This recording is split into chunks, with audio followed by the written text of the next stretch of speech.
여러분 안녕하십니까? Hello, everyone. को जय मसीह की। 하나님의 말씀을 펴놓고 서로 하나님의 마음을 읽을 수 있는 얼마나 감사한지 모릅니다. तो परमेश्वर का वचन खोलकर हम परमेश्वर के वचन को महसूस कर सकते हैं। मैं बहुत धन्यवादी हूँ। 복 받는 길을 가야 되려면 하나님과 마음이 하나가 돼야 합니다. तो अगर हमें परमेश्वर के साथ आशीषित मार्ग पे चलना है तो हमारा मन परमेश्वर के साथ एक होना चाहिए। 하나님의 마음을 정확히 아는 것은 다른 무엇도 아니고 성경 말씀입니다. And to precisely तो इसलिए परमेश्वर के मन को स्पष्ट रूप से जानने के लिए बाइबल को छोड़ और कोई रास्ता नहीं है। 성경 말씀을 주셔서 이 성경 말씀을 통해서 하나님의 마음을 그대로 표현했어요. God gave the word परमेश्वर ने हमें बाइबल का वचन दिया और इसके द्वारा अपना मन जो का त्यों प्रकट किया। 세상 어디에도 성경 말씀만큼 하나님의 마음을 정확히 표현한 데는 어디도 없습니다. there is no तो दुनिया में कहीं पे भी हम परमेश्वर के मन को इतने स्पष्ट तरीके से नहीं देख सकते जैसे हम बाइबल में देख सकते हैं। 생각이 성경 말씀과 하나가 되면 여러분 하나님과 한 마음이 됐다고 봐도 좋습니다. therefore when your तो इसलिए जब आपकी सोच आपका मन प्रभु के वचन के साथ एक हो जाता है तो आप ये देख सकते हैं कि आप उसके मन के साथ एक हैं। church from a young age, मैं जब से जवान था तब से मैं चर्च जाता था 일본 사람이 다스릴 그때 1944년에 태어났어요. I was born in 19 और मैं 1944 में पैदा हुआ था जब हम जापान के अधीन थे। 우리 일본에 독립을 했는데요. and one और मेरे पैदा होने के 1 साल के बाद हमारा देश जापान से आज़ाद हो गया। and sometimes I make मैं कभी कभी मैं मजाक करता हूँ 운동을 많이 했습니다. कि मैंने पैदा होकर अपने स्वतंत्रता के लिए बहुत काम किया। तो कैसे किया? I was lying तो मैंने कहा कि मैं लेटे लेटे आकाश में लात मारता गया। 1945년 8월 15일 우리 일본 해방을 받았어요. and then 1 year और मेरे पैदा होने के 1 साल के बाद independent from 1945 में हमें जापान से स्वतंत्र कर दिया गया। and then after और उसके 5 सालों के बाद there was a तो कोरिया में बहुत बड़ा युद्ध हुआ उत्तर और दक्षिण के बीच में। 정말 pitiful and the war is तो वो युद्ध बहुत दयनीय था। 비해서 I've seen many people die in war तो मैंने उस युद्ध में बहुत लोगों को मरते हुए देखा 정말 많은 dead bodies from war and I've seen और बहुत सारी मैंने मरे हुए लोगों के शव देखे। young age it really और बचपन में ही सच में वो देख के मेरे मन पे बहुत प्रभाव पड़ा।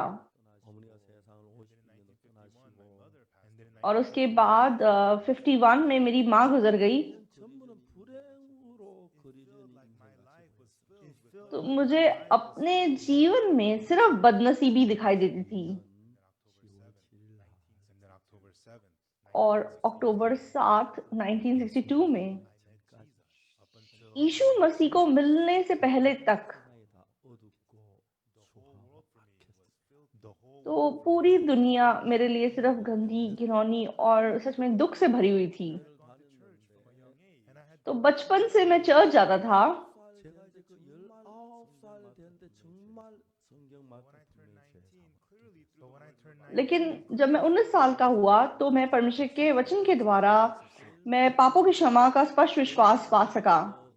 누님을 after I received the forgiveness of sin तो मैंने पापों की क्षमा पाने के बाद सबसे पहले मैंने अपनी दीदी को बताया। 떠나실 때 누님은 15살이었고 when my तो जब मेरी माँ गुजर गई थी तब मेरी दीदी 15 साल की थी 누님이 어머니 और मैं 8 साल का था। 누님이 어머니 대신 나를 instead of my mother my older sister and so instead of तो मेरी दीदी ने माँ की जगह मतलब मेरी बहुत देखरेख की थी। 이야기를 했습니다. so I told तो मैंने दीदी को कहा, 누님 나 죄 사함 forgiveness of sin I told her मैंने कहा दीदी मैंने पापों की क्षमा पा ली है। she got तो मेरी दीदी हैरान हो गई। ओक्सू 그렇게 된 내가 죄 사함 तुम कैसे ऐसे हो गए? 누님 기뻐해야 하는데 she should be happy तो मुझे लगा कि वो खुश होगी कि मैंने पापों की क्षमा पा ली, लेकिन वो बहुत चिंता में गिर गई। 죄인이라고 그러고 장로님도 죄인이라고 그러는데 she said even the तो दीदी ने बोला कि हमारे जैसे पास्टर और एल्डर दोनों बोलते हैं कि वो पापी हैं, तो तू कैसे बोल सकता है कि तूने पापों की क्षमा पा ली और तू धर्मी बन गया? ऐसा कैसे हो सकता है? ऐसा नहीं हो सकता। ओक्सू मेरी बात ध्यान से सुन। 이걸수록 고기를 숙이는 the crop तो जो मतलब अनाज के पाले होते हैं वो जितना ज्यादा अन्न उन पे लगता है उतना वो झुक जाते हैं। तो अगर तेरे पास सच्चा विश्वास आ जाए तो तेरा मन नम्र होना चाहिए। तो तू कैसे इतनी घमंडी बातें कर सकता है कि तेरे अंदर पाप नहीं है और तू मतलब धर्मी है? gone terribly wrong in your spirit but you've gone मुझे लगता है कि तेरा आत्मिक जीवन बहुत गलत दिशा में जा रहा है। 예배도 하고 And 주일에도 every Saturday 강좌도 하기 evening, the young people तो of the हर शनिवार, क्योंकि हमारा जो यूथ ग्रुप था, हम लोग इकट्ठे होके क्वायर और संडे स्कूल के टीचर की मतलब हमारी ट्रेनिंग होती थी, and then the young people get together and study और मतलब lessons for the Sunday school. 그리고 이제 Sunday school के लिए हम पहले पढ़ाई करते हैं And also in the evening, we और फिर शाम को हम लोग क्वायर प्रैक्टिस करते हैं. and we practice a तो मतलब क्वायर के लिए हम कुछ गीत प्रैक्टिस करते थे. pastor gives the blessing prayer. We know when pastor gives the तो blessing जब पास्टर ब्लेसिंग की प्रेयर करते हैं तब हम गाना गाते हैं, during the hymn time, और फिर हिम टाइम में साथ साथ गाते हैं, offering time we practice, and also for the और फिर जब ऑफरिंग टाइम आता है तो हम ऑफरिंग का हिम गाते हैं.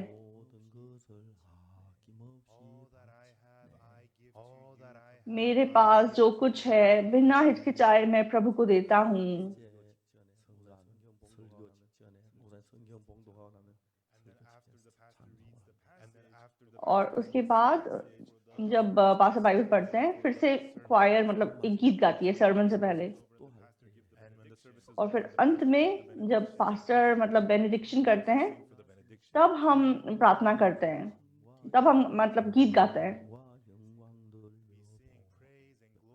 we sing praise and हम गीत गाते हैं परमेश्वर की महिमा हो, परमेश्वर की महिमा हो, पवित्र आत्मा और पुत्र की महिमा हो. all that on Saturday. And और ये प्रैक्टिस हम लोग शनिवार को करते थे. 그 연습 마치면 우리 교회 대부분 상가보다 제대들은 찬송보다 대중가요를 좋아해요. practice, but once we're done with the practice, तो प्रैक्टिस खत्म होने के बाद हमारे जो क्वायर मेंबर्स है, हमें मतलब चर्च के गानों की बजाय जो दुनिया के गाने वो ज्यादा पसंद थे, and so we would sing a lot of, तो हम मतलब ऐसे मतलब दुनिया के गाने गाते थे, and then people get all excited. और सब लोग बड़े खुश हो जाते थे वो गाना गाते हुए. The guy with the yellow shirt, तो वो पीली शर्ट वाला लड़का ऐसे ऐसे गाने गाते थे, हम बहुत गाते थे वो गाना.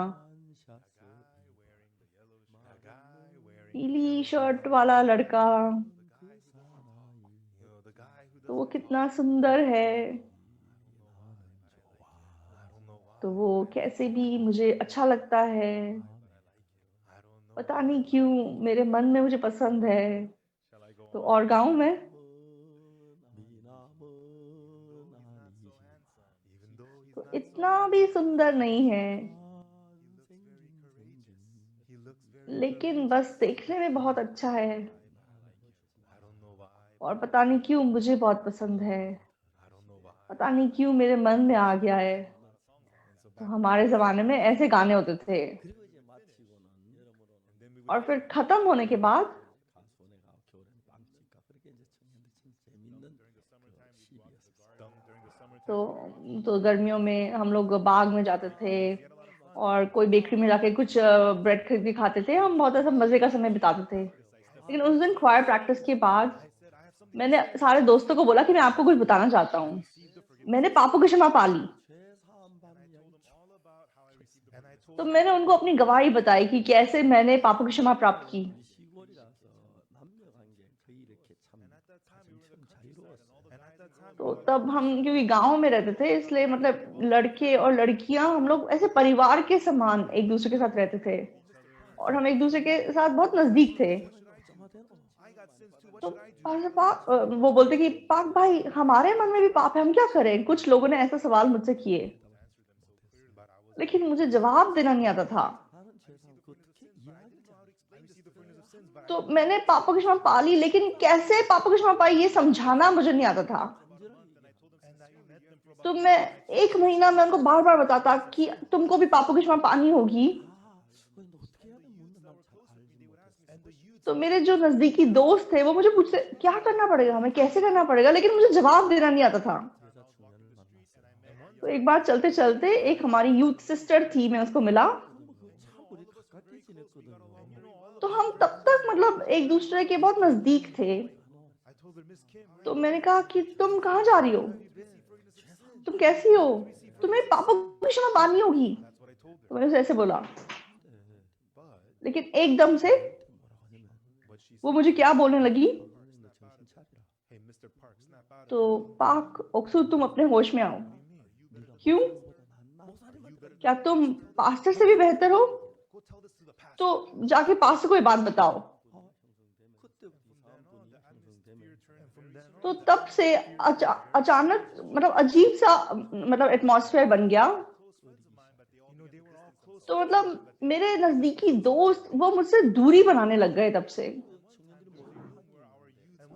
तो एक बार मतलब एक कमरा था जहाँ हम सारे यूथ ग्रुप के बच्चे इकट्ठे होते थे और वहां पे बड़े जूते थे। 문구를 잡았는데 तो मैंने सोचा कि मैं भी अंदर जाता हूँ। मैंने अपने जूते निकाले और दरवाजे को पकड़ा और लेकिन मैंने अचानक से सुना कि वो मेरी बातें कर रहे हैं। 진짜 웃기는 녀석이야. ये पाकोक्सू, हाँ कितना बदतमीज इंसान है। 없다고 मैं उसे जानता हूँ, वो कहता है उसके अंदर पाप नहीं है। 또 나쁜 짓 둘이 같이 많이 했어. क्योंकि हम दोनों मिलके मतलब बुरे काम करते थे। 죄인이나 같은 हाँ, हम दोनों साथ साथ पाप करते थे और वो व्यक्ति मतलब अपने आप को पापी बोल रहा है, लेकिन मैं बोल रहा हूँ कि मेरे पापा की क्षमा पा ली, इसलिए मैं उनकी नजरों में बुरा इंसान बन गया। मैं उसको अच्छे से जानता हूँ, कैसे बोल सकता है कि उसके अंदर पाप नहीं है। तो मैं एकदम से दरवाजा खोलने वाला था, लेकिन अचानक से मैं मन में हिचकिचाने लगा और फिर मैं वहां से दूर चला गया।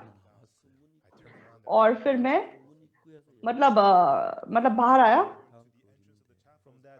और उस दरवाजे से लेके चैपल मतलब थोड़ी दूरी पे था। तो जब मैं चल रहा था, मैंने क्या सोचा, 그때 교회 तो उस जमाने में मेरे पास सच में चर्च मेरे परिवार की तरह था। मैं पूरा दिन चर्च में रहता था, 모든 사람들이 다 나와. लेकिन तब सब लोग चर्च में मुझे अनदेखा करने लगे। 목사님 광고하시면서 तो एक दिन सर्विस के टाइम में पास्टर ने अनाउंस किया 주일날 차 탔다고 수찬정기 출근을 तो मिस्टर ओक्सू पार्क संडे को आप क्वायर में हैं, लेकिन इस बार आपको मतलब कम्युनियन नहीं मिलेगा। मतलब आपको प्रभु भोज में भाग लेने का मौका नहीं मिलेगा, क्योंकि तुमने पाप किया है, इसलिए तुम प्रभु भोज में भाग नहीं ले सकते। 따님은요 하고 소리가 올라오는데 तो अचानक से मेरे मन में ऐसी आवाज आई, पास्टर आपकी बेटियां। 전 어찌다 일요일 한번 차 탔고 तो मैं मतलब एक बार मैं मतलब संडे को मतलब गाड़ी में कहीं जा रहा था, इसीलिए उन्होंने ये पनिशमेंट मुझे दी। लेकिन मतलब उस जमाने में पास्टर की बेटियां रोज मतलब संडे को गाड़ी में जाती थी, तो वो देगू में पढ़ाई करती थी। और शनिवार को जब छुट्टी होती थी तो वो मतलब गाड़ी लेके गांव तक आती थी। 오후에 갈 때는 차를 타고 큰일 났거든요. और संडे को जब सर्विस खत्म होती थी तो वो वापस मतलब अपने कॉलेज जाती थी। तो वो मतलब पैदल नहीं जाती थी, गाड़ी में जाती थी। तो उसकी बेटी मतलब रेगुलरली मतलब हर संडे गाड़ी में बैठती थी, 탔다고 수찬이 처벌을 लेकिन मतलब अपनी बेटी को कुछ ना बोल के उसने मुझे मतलब प्रभु भोज में भाग लेने से मना कर दिया, क्योंकि तुम संडे को गाड़ी में चढ़े थे। तो मेरे मन में यहां तक आ गया कि मैं बोलना चाहिए आपकी बेटी का क्या, 입장이 लेकिन मुझे लगा कि शायद पास्टर शर्मिंदा हो जाएंगे, इसलिए मैंने कुछ नहीं बोला। लेकिन बहुत अद्भुत बात क्या थी, लेकिन मैं कितना भी सोच देखता, मैं अंदर से साफ था। बाइबल मुझे ऐसा बता रही थी। 복음 유명한 분들 다 죄 삼 और जब मैंने हमारे सामने जो बड़े बड़े भविष्यवक्ता थे, जो उन संत थे, मैंने उनके बारे में पढ़ा कि उन सबने पापों की क्षमा प्राप्त की थी। और जैसे मैंने बार बार बाइबल को पढ़ा, 그 약속도 내 마음에 임하면서 तो बाइबल के अद्भुत जो वादे थे वो मेरे मन में प्रवेश करने लगे और मैं यीशु मसीह के बहुत नजदीक आ गया। 나에게 하고 싶은 이야기가 너무 많아. और सच में यीशु मसीह बहुत कुछ मुझे बताना चाहता था। तो ये बाइबल मतलब इसमें 66 किताबें हैं, इतनी मोटी है, तो 1800 पेज से ज्यादा है। इसमें एक भी मतलब चित्र नहीं है, सिर्फ लिखा हुआ है। क्यों कोई चित्र नहीं है? क्योंकि यीशु मसीह इतना कुछ हमें बताना चाहता है। 예수의 마음을 다 찾을 수 있고 तो यहाँ पे हम यीशु मसीह के मन को आविष्कार कर सकते हैं, जान सकते हैं। तो आज बहुत सारे लोग अपने पाप की वजह से परेशानी में हैं।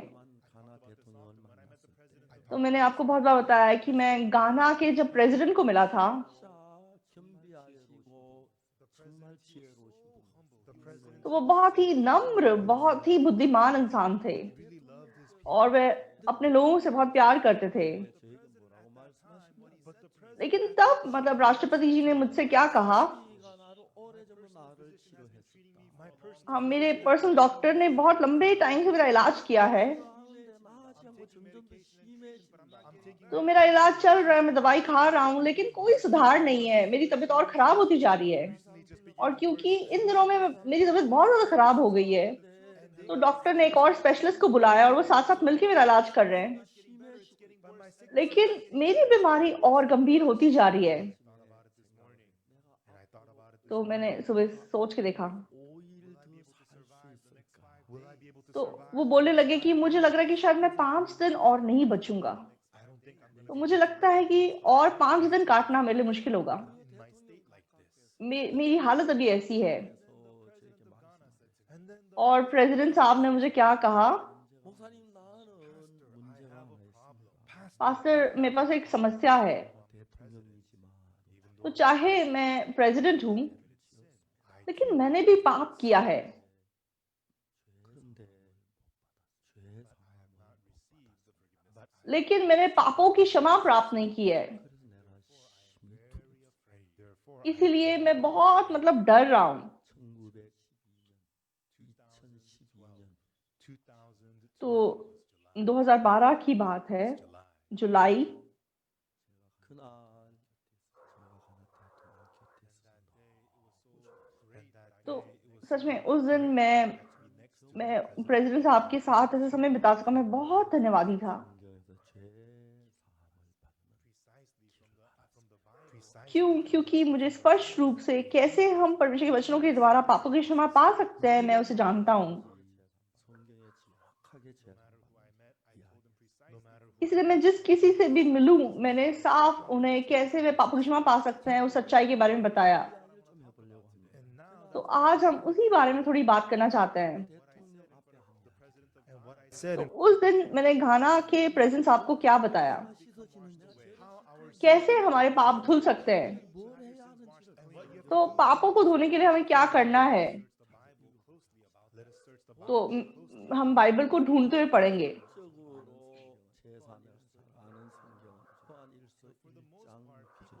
no, for the most part people know तो ज्यादातर लोग पहले यूहन्ना 1:9 पापों की क्षमा के विषय में इस वचन को जानते हैं। 9절에 보면은 तो पहले यूहन्ना 1:9 में क्या लिखा है, 우리가 우리 죄를 यदि हम अपने पापों को मान लें 고 이루어사 우리 죄를 사하시며 he is faithful and just 모든 तो वह हमारे पापों को क्षमा करने और हमें सब अधर्म से शुद्ध करने में विश्वास योग्य और धर्मी है। 여기에 보면 죄를 자백하면 우리가 깨끗하게 된다고. तो यहाँ ऐसा लिखा है कि अगर हम अपने पापों को मान लें तो वह हमारे पाप क्षमा करता है। लेकिन समस्या क्या है, 많은 교회에서 목사님 설교를 가지고 하고 죄를 자백합니다. तो आज बहुत सारे चर्चेस में पास्टर लोग यहाँ से प्रचार करते हैं और लोग अपने पापों की क्षमा मांगते हैं।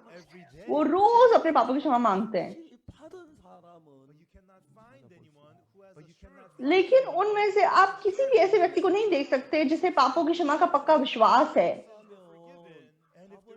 तो अगर उनके पाप क्षमा हो गए होते, 배가 불러야 하고 तो अगर आपने खाना खा लिया तो आपका पेट भरना चाहिए। 병이 나아야 하고 तो अगर आपकी बीमारी चंगी हो गई है तो आपकी बीमारी ठीक होनी चाहिए। 이런 결과가 와야 하는데 तो मतलब जब कुछ होता है तो उसका परिणाम निकल के आना चाहिए। 교회 모든 사람 목사님 장로님 수없이 죄를 고백하고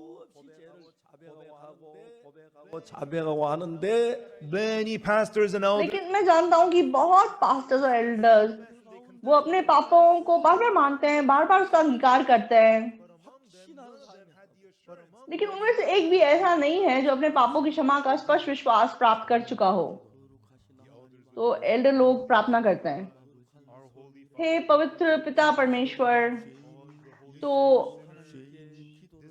मैं गंदा पापी आपसे प्रार्थना करता हूँ। और इस प्रकार से वो प्रार्थना करते हैं, मैं गंदा पापी यीशु मसीह के नाम से प्रार्थना करता हूँ। तो एल्डर्स भी बोलते हैं कि वो पापी हैं, पास्टर भी बोलते हैं कि वो पापी हैं। 그러면 죄인은 언제 죄를 씻습니까? तो कब उनका पाप धुला है? 한국의 많은 기독교 신자들 तो आज मतलब बहुत सारे क्रिश्चियन लोग कोरिया में 헌금도 하고 봉사도 하고 헌금도 하고 봉사하고 인정을 받습니다. तो वो मतलब अपने चर्च में बहुत वफादारी से काम करते हैं, ऑफरिंग देते हैं, कुछ कुछ काम करते हैं। हाँ, चर्च बोलता है ये एल्डर बहुत वफादार हैं, पवित्र आत्मा से भरे हुए हैं, उनके अंदर कितना प्यार है, उनका विश्वास कितना अच्छा है, लेकिन वो सब पापी हैं। क्यों? तो जब आपने नहा लिया तो आप साफ हो जाने चाहिए। तो अगर आपने खाना खा लिया तो आपका पेट भर जाना चाहिए। तो अगर आपने आपका इलाज हुआ है तो आपकी बीमारी ठीक हो जानी चाहिए। और अगर आपके पाप धुल गए हैं तो आपको साफ हो जाना चाहिए। तो वो कहते हैं कि मेरे पाप धुल गए लेकिन मैं पापी हूँ। तो ये चीज समस्या है। और फिर मैंने बाइबल को पढ़ा तो यशाया का एक वचन मैंने पढ़ा,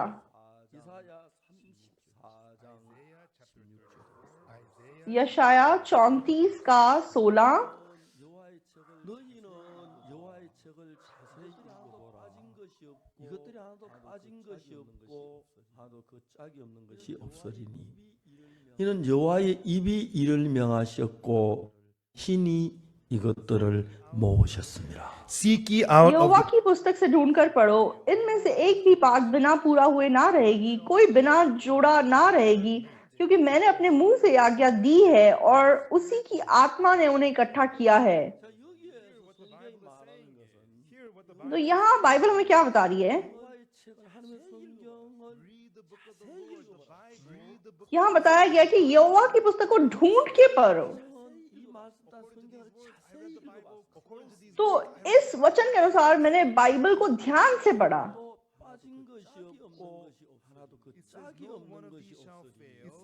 तो वचन कहता है इनमें से एक भी बात बिना पूरा हुए ना रहेगी, कोई बिना जोड़ा ना रहेगा, क्योंकि मैंने अपने मुंह से आज्ञा दी है और उसी की आत्मा ने उन्हें इकट्ठा किया है।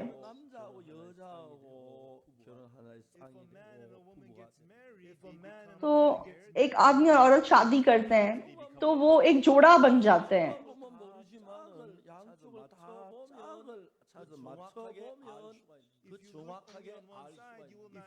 तो अगर आप सिर्फ एक चीज को देखेंगे तो आपको समझ में नहीं आएगा, लेकिन अगर आपको उसको जोड़ा आएगा तो आप उस चीज को स्पष्ट रूप से देख सकते हैं।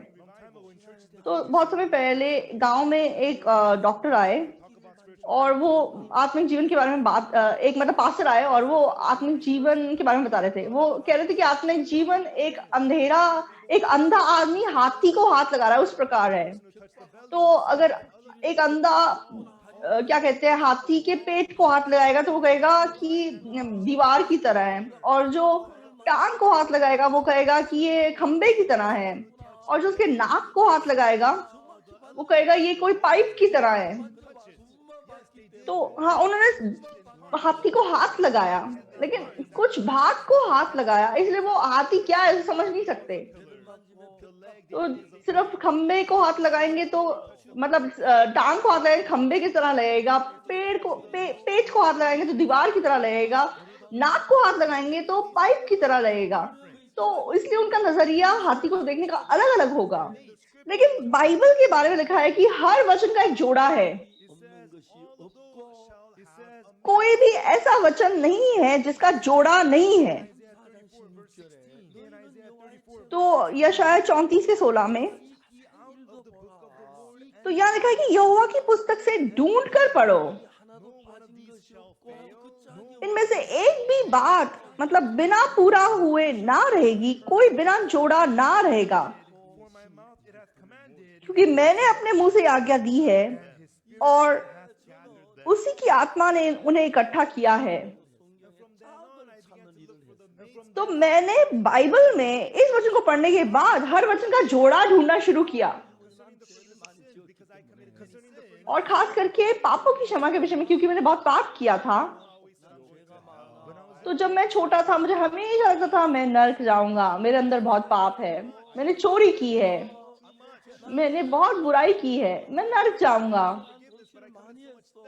तो बाकी लोगों की तुलना में मैंने बहुत पाप किया है, मैंने बहुत झूठ बोला है। Have my sins washed away. तो मैं सचमुच में अपने पापों को धोना चाहता था। And I learned that the मैंने बाइबल में क्या सीखा था? 1 John chapter 1 verse 9. 1 John तो पहले यूहन्ना 1:9। 1장 9절에 तो मैंने अपने चर्च में सीखा था कि पहले यूहन्ना 1:9 में we confess our sins. यदि हम अपने पापों को मान लें 미쁘시고 의로우사 He is 우리 faithful 죄를 and just to 사하시며 forgive us our sins, तो वह हमारे सारे पापों को क्षमा करने में विश्वास योग्य और धर्मी है to cleanse us. और हमें सब अधर्म से शुद्ध करता है। 죄가 씻어진다. तो यहाँ लिखा है कि पापों को मानने से पाप क्षमा होते हैं।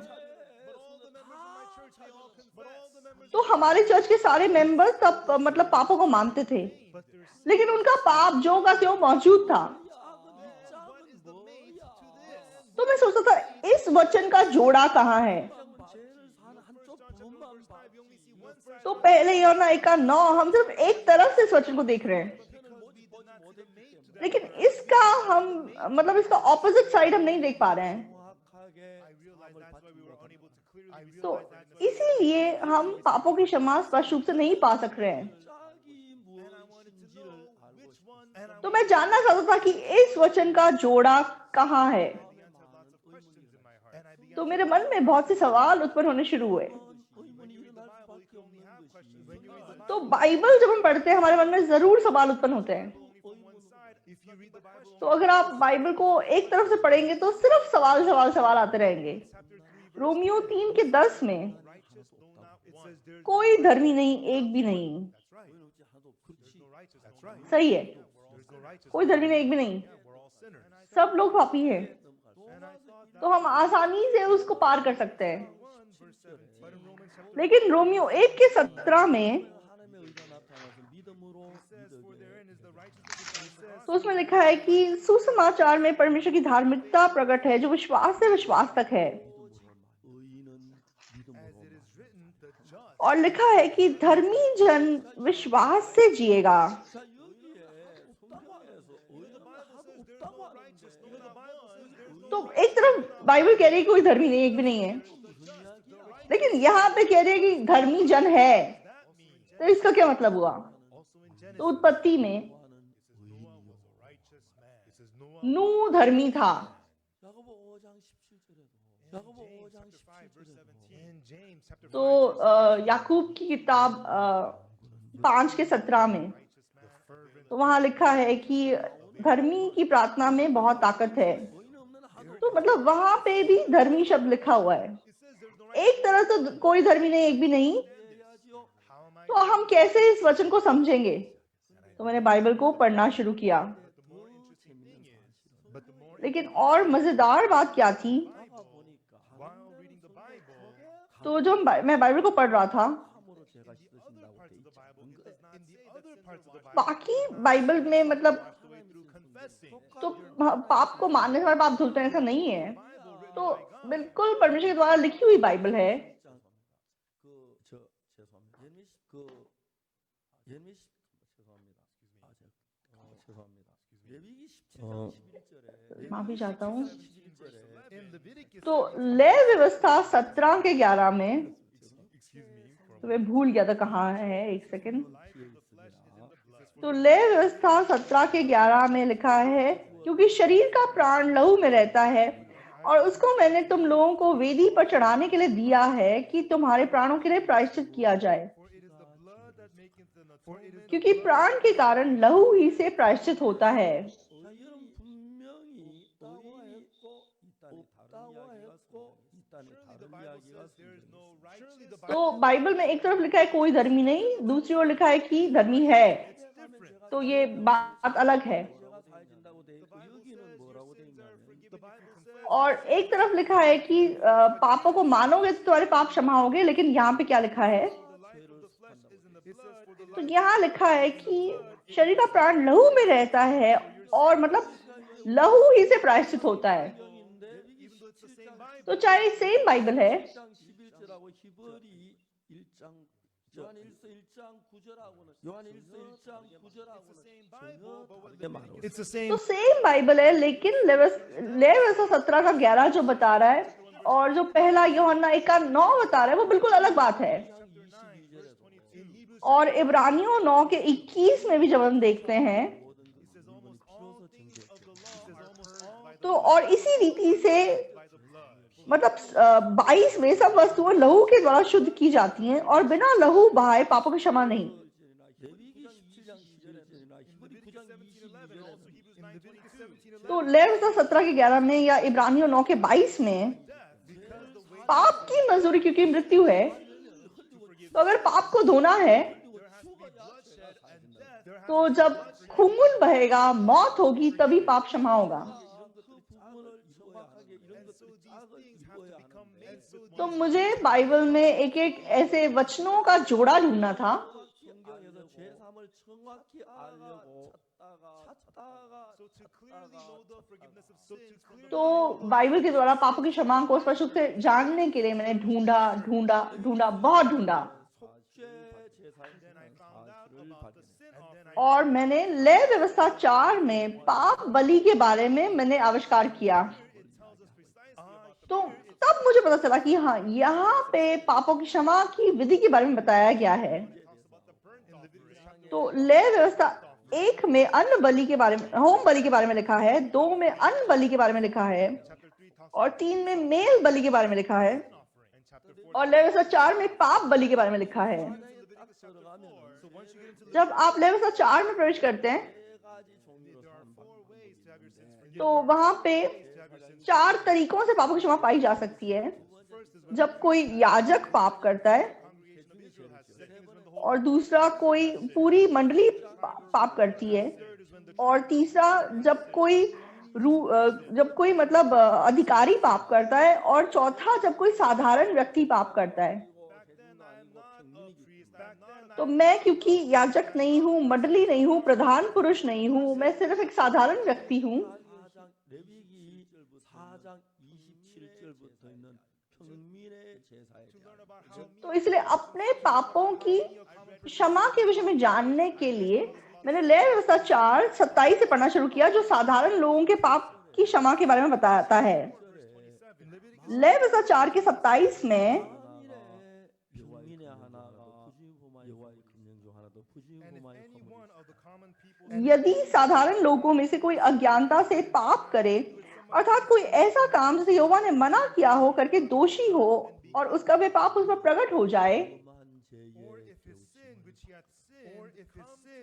और उसका वे पाप उस पर प्रकट हो जाए, 죄를 사함 받는 사람들이 자기 나오는데 तो यहाँ पे कौन पापों की क्षमा पा सकता है उसके विषय में लिखा हुआ है।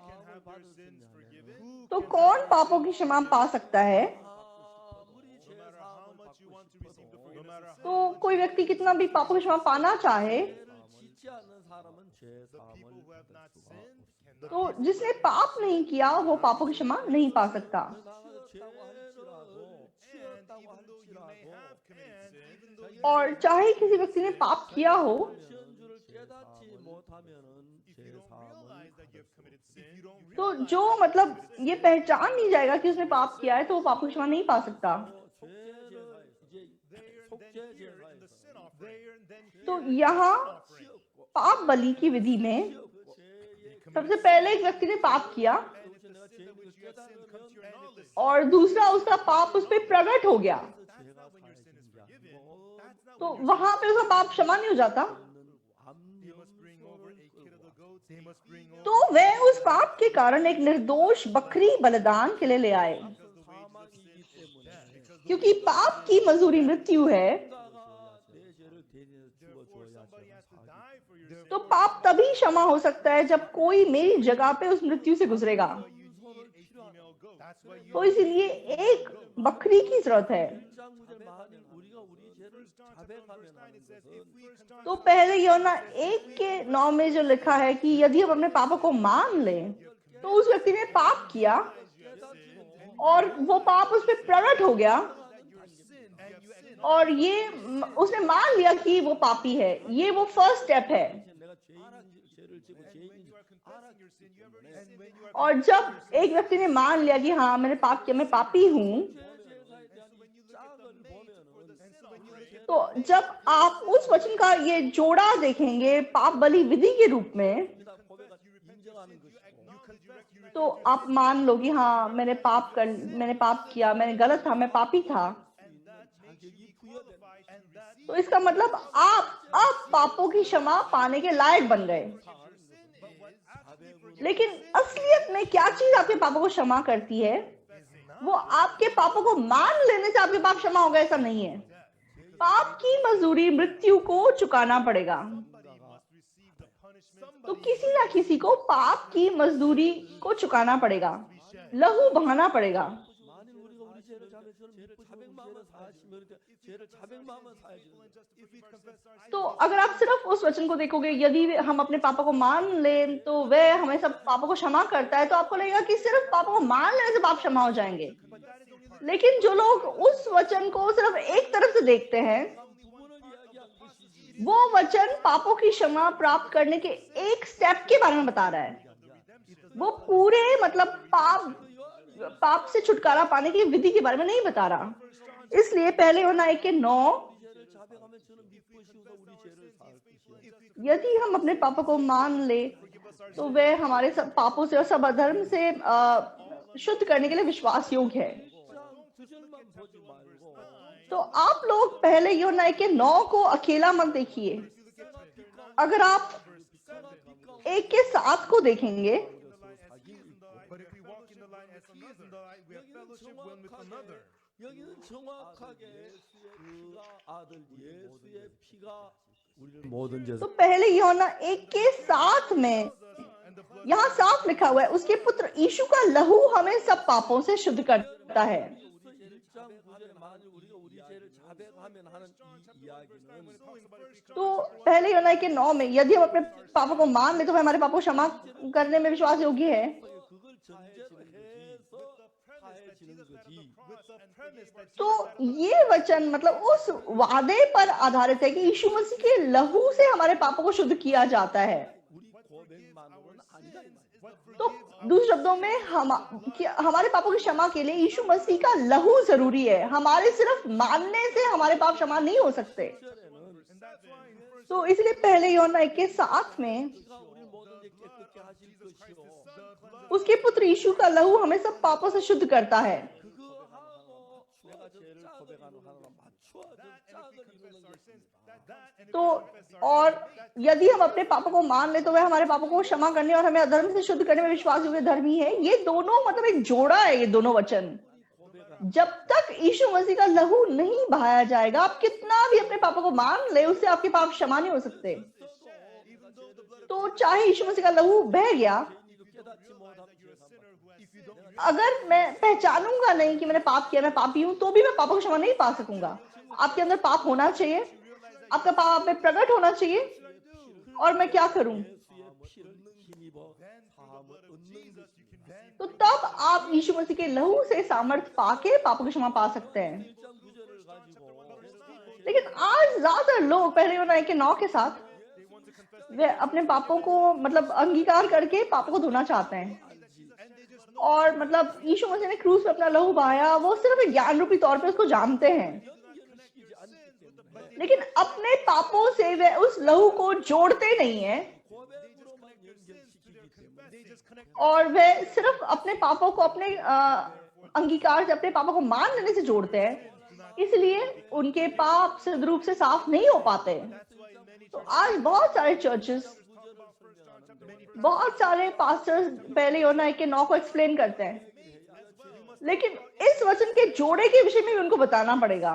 हमने पाप किया, हमने अपने पापों को मान लिया, और जब हम यीशु मसीह का लहू जिसने क्रूस पे फांसी से जुड़ जाते हैं, तब हमारे पाप क्षमा हो सकते हैं। तो ऐसा नहीं है कि लोग नहीं जानते कि यीशु मसीह क्रूस पे हमारे पापों के लिए मर गया, उनको पता है। जब वो उसके लहू को अपने पापों से जोड़ लेंगे, तब उनका पाप धुल जाएगा। लेकिन वो सिर्फ ज्ञान रूपी तौर पे यीशु मसीह के लहू को जानते हैं। तो अगर वो सच में विश्वास करेंगे कि उसके लहू ने उनके पापों को शुद्ध कर दिया, तो वो बोलेंगे कि मेरे पाप साफ हो गए हैं। लेकिन तो भी वो अपने आप को पापी बोलते हैं। क्यों? हाँ, मैंने पाप किया इसलिए मैं पापी हूँ। मैंने पाप किया है क्योंकि मैंने पाप किया है। अगर वो अपने पाप को यीशु मसीह के लहू से जोड़ेंगे, हाँ मैंने पाप किया लेकिन मेरे पापों की कीमत यीशु मसीह के लहू ने चुका दी, जब आप इस बात पे विश्वास करेंगे तो ये सच्चा विश्वास है। लेकिन दुख की बात क्या है? तो गाना के जो प्रेजेंस आप थे, जॉन अटा मिल्स, परमेश्वर ने सच में उनसे प्यार किया और उस प्रेजेंट ने सच में गाना के लोगों को बहुत प्यार किया और परमेश्वर को प्यार किया।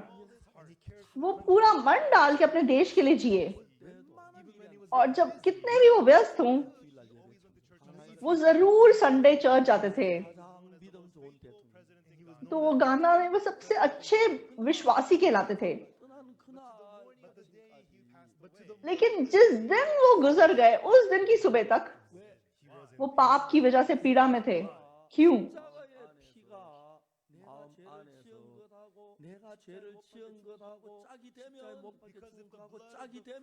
Because if the blood तो यीशु मसीह का लहू जो उसने क्रूज पे बहाया और जो पाप उन्होंने किए, अगर ये दोनों जोड़ा बन जाएं, जुड़ जाएं, तो पाप बर्फ की तरह सफेद साफ हो जाएंगे।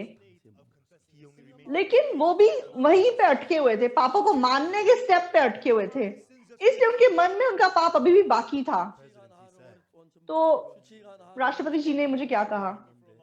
हाँ, मेरा पर्सनल डॉक्टर मुझे लंबे टाइम से मेरा इलाज कर रहा है, लेकिन मेरी बीमारी और गंभीर होती जा रही है।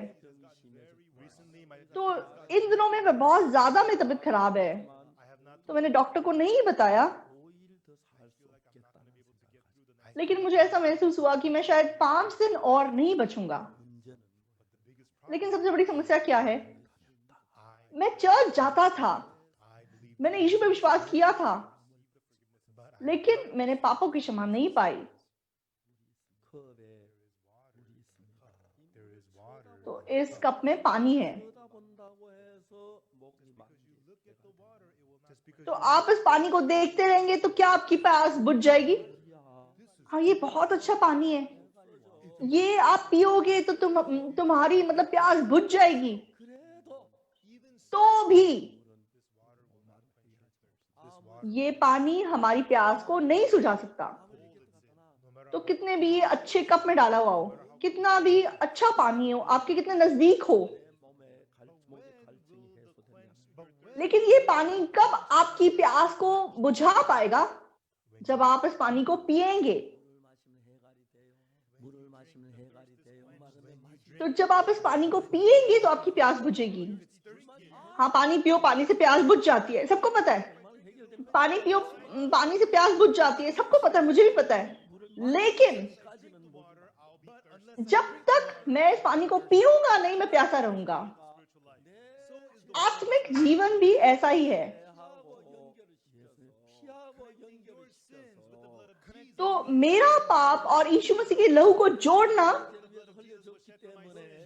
तो यीशु मसीह का लहू क्योंकि मेरे पापों के लिए बहाया गया, जब उस लहू से हम जुड़ जाते हैं,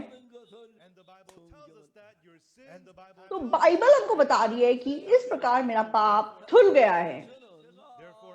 इसलिए तो मैं ऐसा व्यक्ति हूं जो कुछ भी नहीं जानता था। तो मैंने बहुत सारे पास्टर्स के सर्मन्स को सुना है। तो हर रिवाइवल में हम सबसे आगे बैठ के तालियां बजाते थे, लेकिन अब मुझे सोच के इतनी हंसी आती है।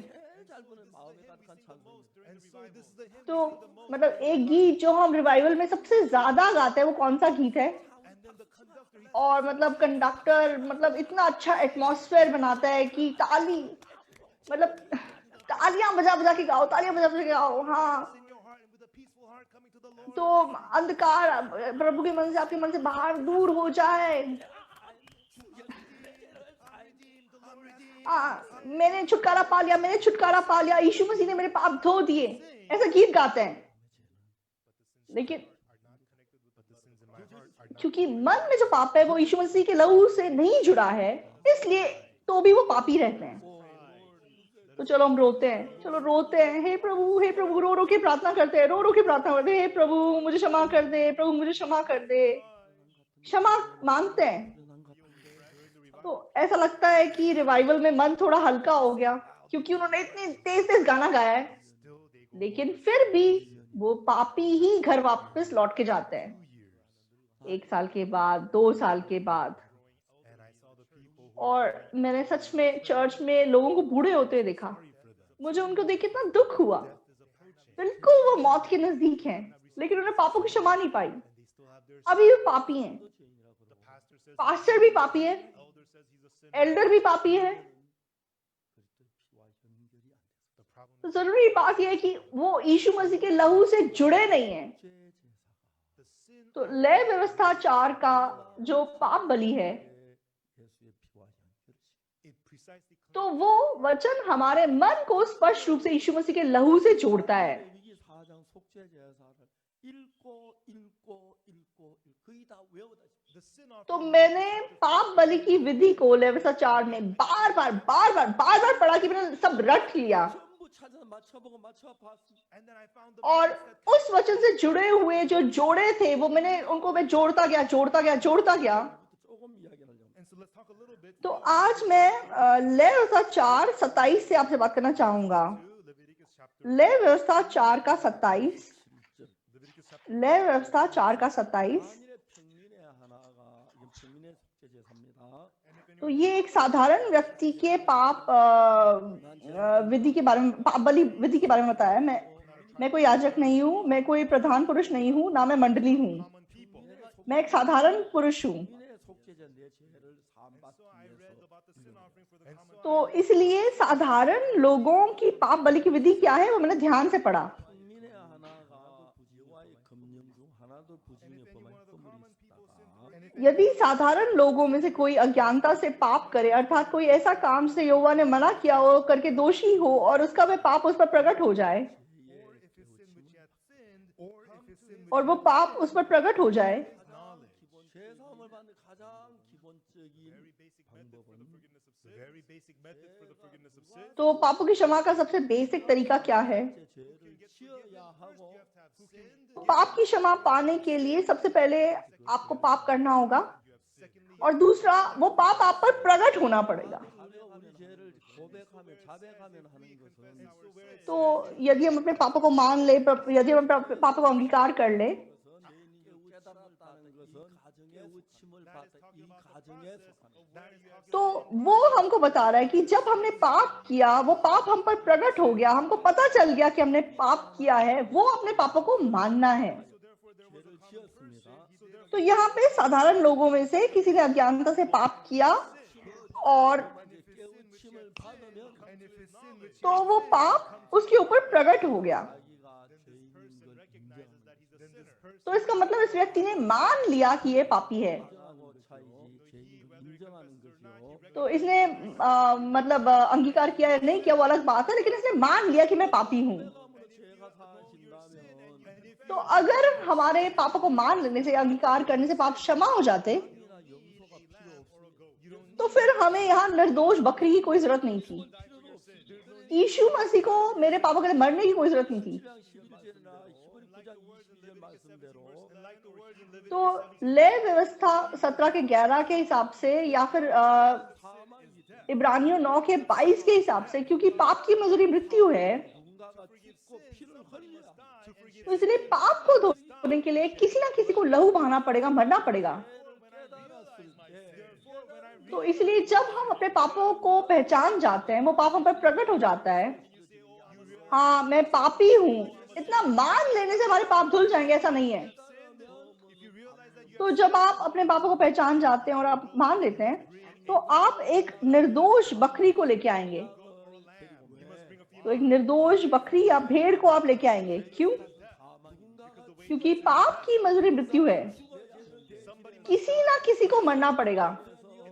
मेरे पाप के लिए बकरी तू मेरे पाप के लिए मर जा, भेड़ तू मेरे पाप के लिए मर जा, that's how sin तब पाप बलि होती है 와서 तो वह बकरी को लेके आएगा 그만 죄를 그것을 예물로 삼아 और She has sinned. जो पाप उसने किया है 29 में क्या लिखा है 속죄제 희생의 머리에 안수하고 And he shall lay his hand और वह अपना हाथ पाप बलि पशु के सिर पर रखे 속죄제 희생의 머리에 안수래 तो पाप बलि पशु के सिर पर हाथ रखो 그 범죄를 대신해 죽을 양이나 염소 머리 안수하 मतलब जो पशु तुम्हारे पाप के लिए मरने वाला है उसके सर पे तुम हाथ रखो मैंने कहा सर पे हाथ क्यों रखने को बोला गया है तो इसके लिए मैंने बहुत सोचा 때 장립식한테 안수랍니다 तो जब कोई एल्डर बनता है या फिर तो आप उसके सर पे हाथ रखते हो जब कोई पास्टर बनता है तो भी आप उसके सर पे हाथ रखते हो 근데 왜 염소를 안수해? लेकिन यहाँ क्यों बकरी के सिर पे हाथ रखने के लिए बोला है 이게 염소가 뭐 목사가 क्या मतलब बनता है इसका 뭐 목사가 된 장로가 된 तो क्या बकरी पास्टर बन रही है या एल्डर बन रही है 왜 염소 머리에 안수래? तो बकरी के सिर पर हाथ रखने को क्यों बोला गया है तो ये चीज मुझे नहीं पता थी 이게 안 풀려가지고 तो ये प्रश्न मेरे मन में सुलझा नहीं था तो मुझे ये नहीं पता था इस वचन का जोड़ा कहाँ है तो मुझे लगता है कि मुझे 2 या 3 साल लगे 읽었는데도 여러 번 잘 모르고 읽었는데도 잘 모르고 and during that time I read तो उस दौरान मैंने पुराना नया नियम बहुत बार पढ़ा लेकिन मुझे जवाब नहीं मिला लेकिन एक दिन इस वचन का जोड़ा मुझे मिल गया 이 성경을 풀어주는 근본 성경 짝 तो इस वचन का अर्थ समझाने वाला एक जोड़ा वचन मुझे मिल गया 뭐였습니까? in Isaiah what did it say? तो यशायाह की किताब में क्या लिखा है 요한책을 자세히 읽어봐라. It says seek ye out तो and read the book of the Lord. 한 짝이 तो तुम None of them shall fail. वचनों को पढ़ो परमेश्वर के वचनों को ढूंढ कर पढ़ो हर वचन का जोड़ा है तो मैं सोचता था कि सिर पे हाथ रखने का मतलब क्या है सिर पे हाथ रखने का मतलब क्या बनता है 근데 동무 씨 아까 레위기 이거 아까 4장에 나오고 안수하는 이야기 16장에 나오는데 But the amazing thing is the लेकिन अद्भुत बात है कि लेविता 4 में सिर पे हाथ रखने के बारे में लिखा हुआ है और 16 में भी लिखा हुआ है 4 और 16 मतलब पड़ोसी हैं मैंने बहुत बार पढ़ा था लेकिन मुझे पता नहीं चला था तो एक दिन मैं लेविता 16 पढ़ रहा था लेविता 16 का 21 मैंने पढ़ा तो वहां साफ कारण बताया हुआ है कि क्यों सर पे हाथ रखना है 이해가 맞춰가지고 볼 때 이해가 되어 풀게 그렇게 만들어. तो बाइबल में जब आप एक एक वचन का जोड़ा ढूंढ के पढ़ेंगे तो एकदम पूरा मतलब जैसे एक चित्र बन जाएगा तो बाइबल के वचन को ढूंढ कर पढ़ो हर वचन का एक जोड़ा है प्रभु के मुंह ने इसकी गवाही दी है और आत्मा ने इसकी गवाही दी है हर वचन का मतलब अपना जोड़ा है तो हार 21 को हम पढ़ेंगे और हारून अपने दोनों हाथों को जीवित बकरे पर रखकर इस्राएलियों के सब अधर्म के कामों और उनके सब अपराधों अर्थात उनके सारे पापों को अंगीकार करें और उनको बकरे के सिर पर धरकर तो जब बकरे या भेड़ के सर पे हाथ रखा जाता है तो पाप उस जानवर के सर पे धर दिया जाता है तो जब ये प्रश्न का जवाब मुझे मिल गया तो एक और बात मुझे समझ में आ गई मुझे ये दिखाई दिया कि हमारे पाप यीशु मसीह के सिर पर धर दिए गए 29절에 보면 तो यूहन्ना 1:29 में हम देखते हैं तो अगले दिन यूहन्ना यीशु को अपने तरफ आते हुए देखता है और वो क्या कहता है वो देखो परमेश्वर का मेमना देखो ये परमेश्वर का मेमना है जो जगत का पाप उठा ले जाता है दूसरे दिन उसने यीशु को अपनी ओर आते देखकर कहा तो इससे पहले दिन क्या हुआ था मत्ती 3 में तो यूहन्ना यरदन में मन फिराव का बपतिस्मा देता था वो कहता था हे सांप के बच्चों तो वो क्यों सांप के बच्चे बोलता था पता नहीं 뭐 짐승 보고 뭐 머리 안 카고 대가리. तो मतलब कोरिया में मतलब क्या कहते हैं जानवरों के लिए अलग तरीके से बात किया जाता है। मतलब जानवरों का सर मतलब इंसान का सर का वर्ड अलग अलग है। तो वो मतलब यूहन्ना बोलता है कि तुम सांप के बच्चे हो और तुम्हें सच में प्रायश्चित के फल उत्पन्न करने पड़ेंगे। तुम घमंड मत करो कि तुम अब्राहम की संतानों, क्योंकि परमेश्वर पत्थरों से भी अब्राहम की संतान उत्पन्न कर सकता है। तो लोग मतलब अपना मन फिराते थे और वे प्रायश्चित का बपतिस्मा यूहन्ना से लेते थे, और यूहन्ना इस प्रकार से लोगों को बपतिस्मा देता था। एक दिन यीशु मसीह यर्दन के किनारे यूहन्ना के पास बपतिस्मा लेने आया, तो वे यूहन्ना को मिलता है और यीशु मसीह यूहन्ना से कहता है कि मुझे तो तेरे हाथ से बपतिस्मा लेने के लिए आवश्यकता है। और मतलब यूहन्ना हैरान हो जाता है, प्रभु तूने कभी पाप नहीं किया, तुझे क्यों पापों से मन फिराना है? तो मुझे तो तेरे हाथ से बपतिस्मा लेने की आवश्यकता है और तू मेरे पास आया है। यीशु ने उसको ये उत्तर दिया, अब तो ऐसा ही होने दे, क्योंकि हमें इसी रीति से सब धार्मिकता को पूरा करना उचित है। तो यहाँ धार्मिकता को पूरा करना मतलब कोई ज्ञान की बात नहीं है। हमारी धार्मिकता कैसे पूरी होती है? जब हमारे पाप धुल जाते हैं तब हमारी धार्मिकता पूरी होती है। तो जब तक हमारे पाप नहीं धुलते तब तक हम पापी हैं, लेकिन जब हमारे पाप धुल जाते हैं तो हम धर्मी बन जाते हैं।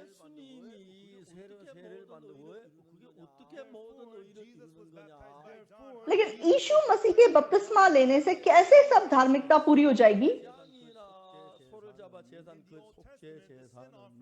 तो पुराने नियम में जो बकरों और बछड़ों की जो पाप बलि थी, तो वो मेमना सच में यीशु मसीह की परछाई थी। तो जिस प्रकार मेमने के सर पर हाथ रख के पाप धर दिए जाते थे, तो हाथ रखने के द्वारा पाप मेमने के सर पे धर दिए जाते थे, तो तब पाप इंसान के पास नहीं रह गया, मेमने के सर पे चला गया। यशाया 53 के 6 में,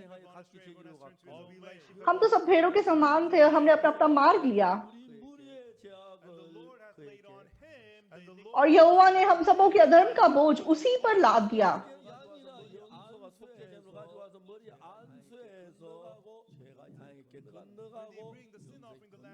तो जब वो एक पाप बलि पशु को लेके आते हैं, उसके सर पे हाथ रखते हैं, तो उसके द्वारा जो पाप है वो उस जानवर पे धर दिया जाता है।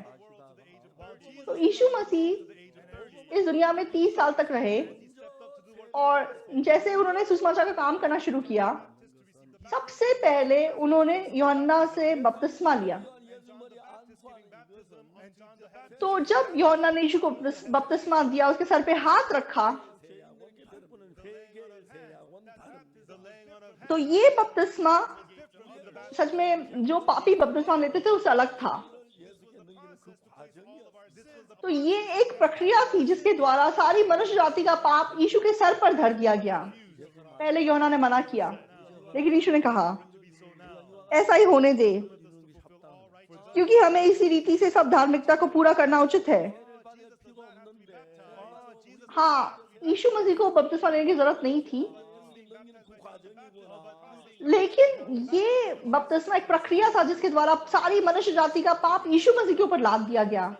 यूहन्ना बपतिस्मा देने वाला याजक का बेटा था, और वो याजक यीशु के सर पे हाथ रखता है, और तब कहते हैं कि आकाश खुल जाता है और परमेश्वर का आत्मा कबूतर के समान उतरता है, और परमेश्वर क्या कहता है, ये मेरा प्रिय पुत्र है जिससे मैं अत्यंत प्रसन्न हूँ।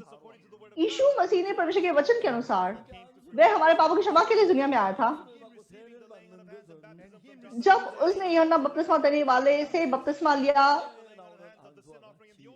तो ये बिल्कुल उस हाथ रखने की प्रक्रिया के समान था जो पुराने नियम में होती थी। इसके द्वारा सारा पाप यीशु के सर पर धर दिया गया, और ये एक प्रोसेस है जिससे यीशु मसीह क्रूस पे मरने की तैयारी कर रहा है।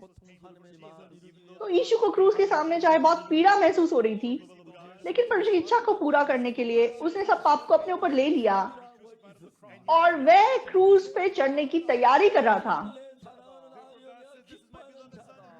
ये देखकर परमेश्वर कहता है कि ये मेरा प्रिय पुत्र है जिससे मैं अत्यंत खुश हूं। तो उसने मृत्यु का दर्द सहा,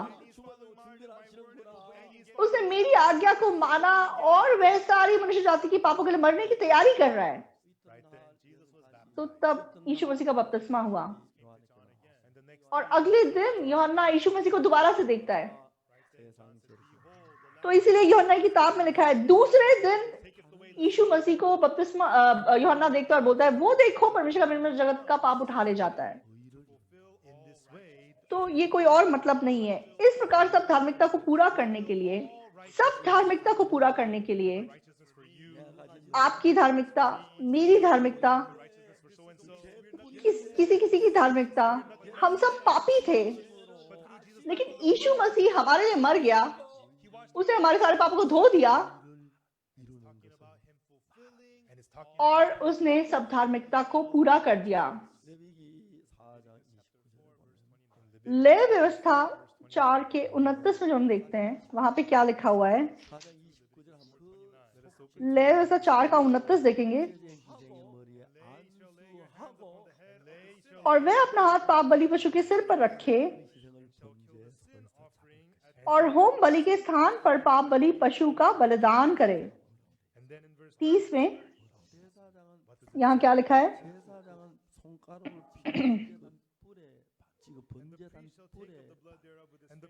और याजक उसके लहू में से अपनी उंगली से कुछ लेकर होम बलि की वेदी के सींगों पर लगाए। तो वेदी के ऊपर 4 सींग हैं। तो वेदी के सींगों पर लहू लगाने के लिए क्यों बोला गया है? तो मैं बहुत लोगों को पापों की क्षमा के बारे में बताता हूँ। तो मैंने एक एक इस वचन को ध्यान से देखा है। क्यों? क्योंकि जब मैं इसको ठीक से जानूंगा तभी मैं दूसरे को समझा सकूंगा, तभी वे पापों की क्षमा पा सकेंगे। तो परमेश्वर के अनुग्रह से मैं इन सब वचनों को जोड़ सका और इनको ठीक से समझा सका। और मैंने बाइबल को बार बार पढ़ा। तो मैंने मूल रूप से बाइबल को मतलब बहुत बार पढ़ा। तो बहुत बार पढ़ने के बाद मैंने ऐसी बातों को ढूंढ के निकाला। यिर्मयाह 17 के 1 में क्या लिखा है? वहां पे एक और अद्भुत वचन लिखा हुआ है।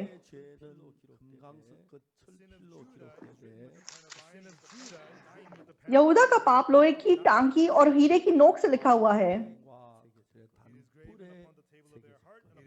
वह उनकी हृदय रूपी पट्टियां और उनकी वेदियों के सींगों पर भी खुदा हुआ है। तो परमेश्वर ने हमारे पाप को कहाँ लिखा है? तो जब हम पाप करते हैं तो परमेश्वर के लेखे में, हमारे लेखे में मतलब लिखा जाना चाहिए। तो जब हम पाप करते हैं वो पाप हमारे हृदय पर लिख दिया जाता है। लेकिन परमेश्वर ने हमारा पाप अपने लिए वेदी के सींगों पर खोद के लिखा है। क्यों? क्योंकि जब हम परमेश्वर को मिलेंगे तो परमेश्वर कहेगा, ओ पाप आ गए। वेदी के सींग पे लिखा हुआ होगा, ओ ये कितना गंदा आदमी, कितने पाप किए इसने। तो जब तक वो पाप सुलझेगा नहीं तब तक मेरा और परमेश्वर का कोई रिश्ता नहीं हो सकता। तो जब भी हम प्रभु के सामने बलिदान देने के लिए जाते हैं, प्रभु सबसे पहले हमारे पाप को लिखा हुआ, दर्ज किया हुआ वेदी के सींगों पर देखता है। परमेश्वर हमारे पापों को वेदी के सींग पर लिखता है और हम अपने पाप को अपने मन में लिखते हैं। तो जब हम अपने मन को देखते हैं हमें पता चलता है कि हाँ मैं पापी हूँ, और परमेश्वर वेदी के सींगों को देखकर हमारे पाप को याद करता है।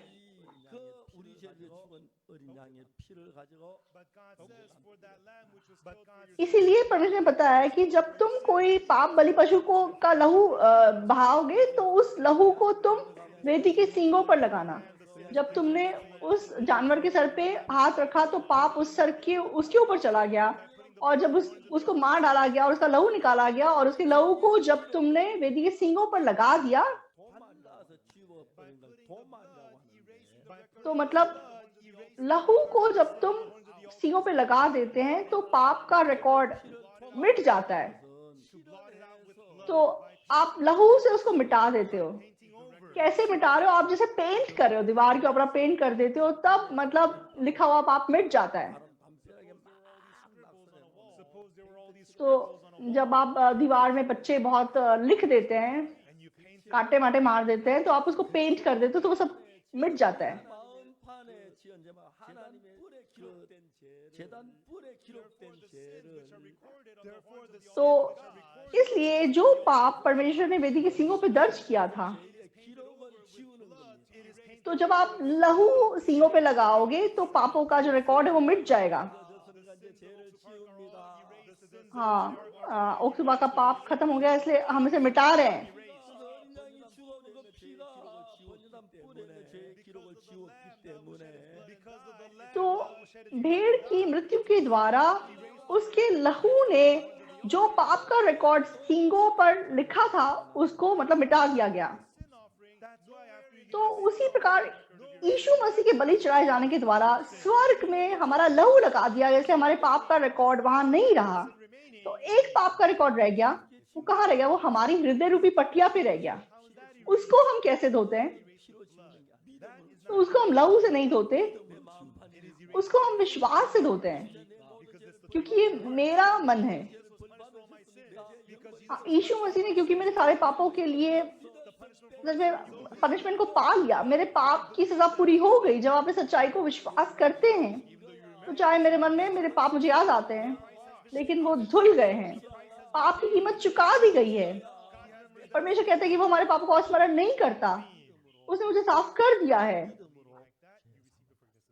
तो ऐसे विश्वास से हम पापों की क्षमा पाते हैं।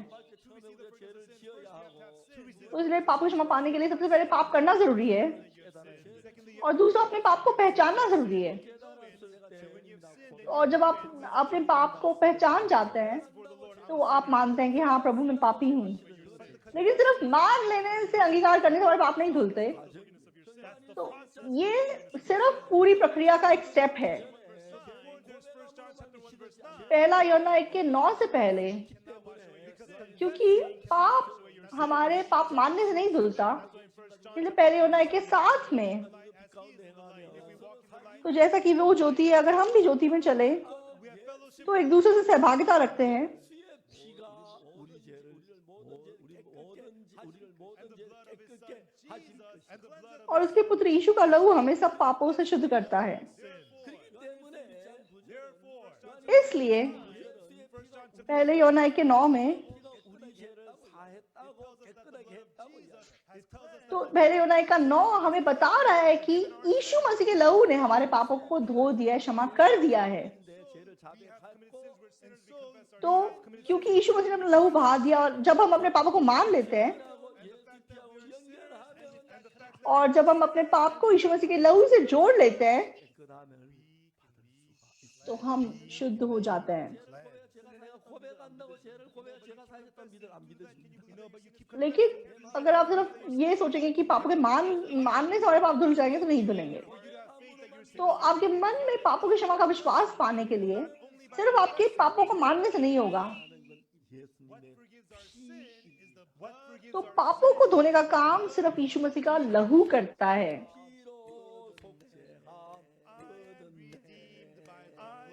उसके लहू से मेरे सब पाप धुल गए। आप आमीन कह सकते हैं? आप आमीन कह सकते हैं? 하나님은 부족한 저에게 이 귀한 사실을 깨우치셨어요. तो परमेश्वर ने मेरे जैसे कमी कमजोरियों से भरे हुए इंसान को ये सच्चाई जानने दी। 깨닫고 처음에 저희 선산 교회 목사님이 늘 죄인이라고 했어요. तो जब मैंने इस सच्चाई को पहचान लिया, मैंने देखा कि हमारे पुराने चर्च के पास्टर रोज खुद को पापी बताते हैं। could not bring लेकिन मैं पास्टर से जाके बात बोल नहीं पाया 일단 내 이야기 안 들으시고 and he's the pastor. और पास्टर मुझे तुच्छ मानते थे और वो मेरी बात सुनने को तैयार नहीं थे। Told my older sister, तो मैंने अपनी दीदी को बताया, and she was so लेकिन दीदी इतनी चिंता करने लगी, ओक्सू you are गलत है, तो पास्टर अपने आप को पापी कहते हैं, 의롭다 그래. you know how तुम क्या जानते हो कि तुम अपने आप को धर्मी बोलने लग गए। my sister was तो मेरी दीदी बहुत चिंता करने लगी, my sister also said she was 2 years लेकिन 2 साल के बाद मेरी दीदी बोल सकी कि वो धर्मी है, उसने भी पापों की क्षमा पाई। nobody तो तब किसी ने मुझे माना नहीं था। 뭐냐 그럴 거야. it's because sometimes हाँ, क्योंकि संस्थान तो गांव है, if I go to Ted, तो मुझे लगा कि अगर मैं बड़े शहर में जाऊंगा, देगू में जाऊंगा, तो पास्टर लोग को पता होगा, तो मैं देगू गया। 죄인이란 all the pastors लेकिन देगू के सारे पास्टर से खुद को पापी बता रहे थे। Tegu's also अब मेरे को पता लगा कि देगू भी गांव है। अगर मैं सोल में जाऊंगा, उनको पता होगा। तो सोल के पास्टर्स भी अपने आप को पापी बताते थे। मैं हैरान हो गया, परमेश्वर मैं क्या करूं। I decided तो to इसको मैंने प्रचार करने की ठान ली। मुझे कुछ करना नहीं आता था, लेकिन मुझे एक चीज पता थी। the Bible मुझे पता था कि बाइबल बताती कि मेरे पाप धुल गए, I wanted to witness और मैं इसकी गवाही देना चाहता था, और मैं इसके लिए जीना चाहता था। not gonna do मैं और कुछ नहीं करना चाहता था। मैं 이 사실을 정확히 나에게 알려주고 God clearly इस काम को जीने देने के लिए परमेश्वर ने मुझे ऐसे जीने दिया, और मैं परमेश्वर की महिमा करता हूँ जिसने मुझे जानने दिया। thank God who मैं परमेश्वर को धन्यवाद देता जिसने मेरे सारे पापों को धो दिया। हालेलुया, मैं परमेश्वर की महिमा करता हूँ। 그리고 가나조 나타났을 때 and then I और उसके बाद जब मैं जॉन एटम मिल्स राष्ट्रपति को मिला, 내가 이제 5일도 살 수 없어. the president said I don't तो think प्रेसिडेंट बोलने लगे कि मुझे लगता है कि मैं 5 दिन और नहीं जिंदा बचूंगा। I've been going to मैं बचपन से चर्च जाता था, 일마다 웬만한 예배에 참석했기 때문에 और जहां तक हो सके मैं हर संडे चर्च जाता था। 내가 제일 믿음 좋은 대통령으로 and in Ghana और गाना में मुझे वो सबसे ज्यादा मतलब वफादारी पास्टर मानते हैं। but I too have committed लेकिन sin. मैंने भी पाप किया है, 죄 사함을 못 받았다. But I और मैंने अभी तक पापों की क्षमा प्राप्त नहीं की है। 저 나타날 대통령 저하고 동갑이었어요. President तो John जॉन अटमिल्स प्रेसिडेंट मेरे साथ एक ही उम्र के थे, and at the time लेकिन उनकी तबीयत काफी खराब थी। 내가 and मैंने बहुत ध्यान से उनसे पूछा, 각하 Your Excellency प्रेसिडेंट साहब, 그래서 죄인이 어떻게 아셨어요? तो प्रेसिडेंट साहब आपको कैसे पता कि आप पापी हैं? 대통령께서 말씀하셨다. and then the तो प्रेसिडेंट साहब ने जवाब दिया, 내가 죄를 तो बहुत ही सिंपल सा जवाब था, 지었으니까 죄인이야. हाँ क्योंकि मैंने पाप किया है इसलिए मैं पापी हूँ। 제가 그걸 부정했습니다. and I तो मैंने मना किया, I told him मैंने कहा प्रेसिडेंट साहब ऐसा नहीं है। the president तो प्रेसिडेंट थोड़े से चुप हो गए, and he waited for me to और वो मेरे जवाब का इंतजार कर रहे थे। I said तो मैंने उनसे कहा कि किसी भी देश में तो जो व्यक्ति पाप करता है, क्या वह अपने आप को दंड खुद देता है? do that in Ghana, do you? तो घाना में भी ऐसा नहीं होता। 인상이 It is तो पाप की सजा जो जज है वो नियुक्त करता है। how तो मैं खुद अपनी सजा को नियुक्त करूं उसका कोई मतलब नहीं है। the president said तो उन्होंने बोला हाँ ये सही है। 각하 재판장 대신 하나님께서 तो मैंने कहा कि प्रेसिडेंट साहब, न्यायाधीश 질문 있는데 न्यायाधीश परमेश्वर ने आपके पापों का क्या न्याय किया है, आपने कभी देखा है? तो वो हैरान हो गए। my मेरा मतलब जजमेंट स्टेटमेंट, हाँ president 어디 कहाँ है? उन्होंने पूछा। मैंने कहा बाइबल में है, आप उसको देखना चाहते हैं? 여러분 저는요 everyone for me तो दोस्तों, मैंने 정말 하나님 은혜 truly परमेश्वर के अनुग्रह से in 1962 में 9살 때 जब मैं 19 साल का था, 성경을 통해 제가 사실 확실하게 through the तो मुझे पक्की तरीके से पता चला बाइबल के द्वारा कि मेरे पाप धुल गए हैं। 하나님 나를 성경학교 가게 하시고 after that God परमेश्वर ने मुझे मिशनरी स्कूल जाने दिया और मुझे सुसमाचार का प्रचारक बनाया। and I तो मैंने पूरा जीवन सिर्फ यही कहा है, no matter मैं किसी को भी मिलूं, चाहे कोई मिनिस्टर को मिलूं, चाहे कोई मैं प्रेसिडेंट को मिलूं, मैं किसी को भी मिलूं, मैंने उनको सिर्फ ये बात बताई 하나님 앞에 너무 감사했어요. तो मैं परमेश्वर के सामने बहुत धन्यवादी हूँ। 여러모로 도와주시는 것. तो मैंने जो भी काम किया परमेश्वर ने कितने तरीकों से मेरी मदद की। 아타밀스 가나 대통령은 तो प्रेसिडेंट जॉन आटा मिल्स, 하늘나라에 안에 계시죠. तो अभी वो स्वर्ग में आराम कर रहे हैं। 진짜 손을 잡고 तो जब मैं वहां जाऊंगा मैं एक बार उसे हाथ मिलाना चाहता हूँ 친구겠죠.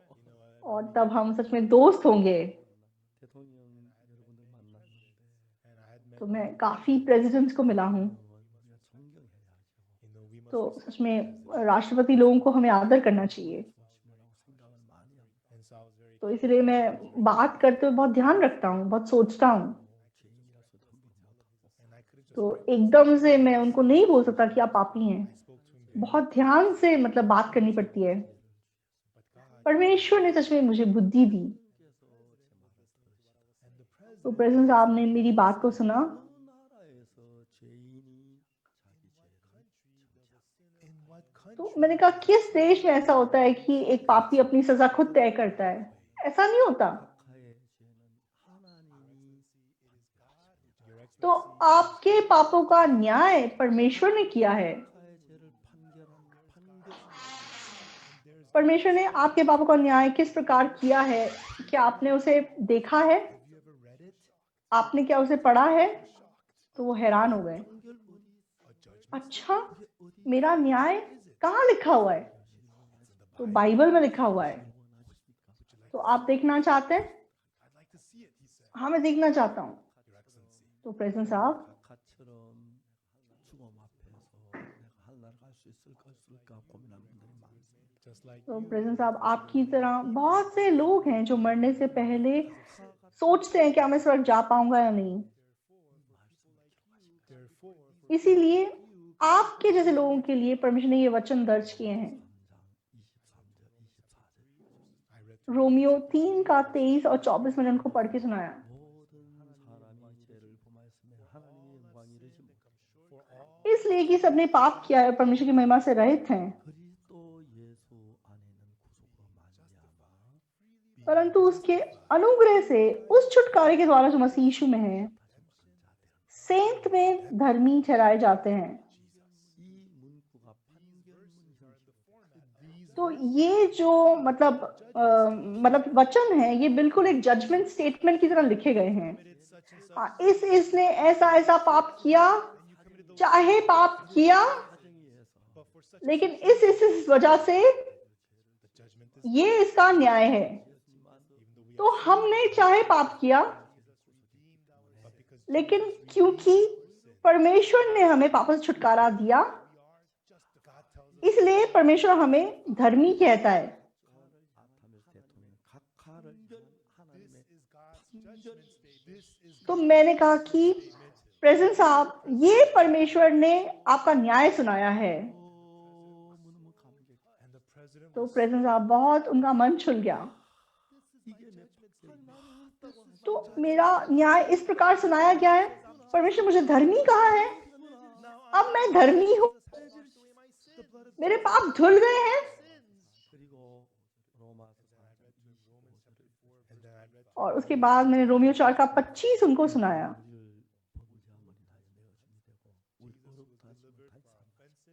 वह हमारे अपराधों के लिए पकड़वाया गया और हमारे धर्मी ठहराने के लिए जलाया भी गया। तो प्रेसिडेंट बोल रहे हैं कि मैं क्यों इन वचनों को नहीं जानता था। तो मैंने भी रोमियो किताब को पढ़ा है, तो बहुत से इस प्रकार के वचन हैं। तो बाइबल इस प्रकार के वचनों से भरी हुई है, लेकिन शैतान लोगों की आंखों को ढांप देता है। तो पहले कुरिन्थियों 6 को मैंने देखा, पहला कुरिन्थियों 6 का 10 मैंने उनको पढ़ के सुनाया।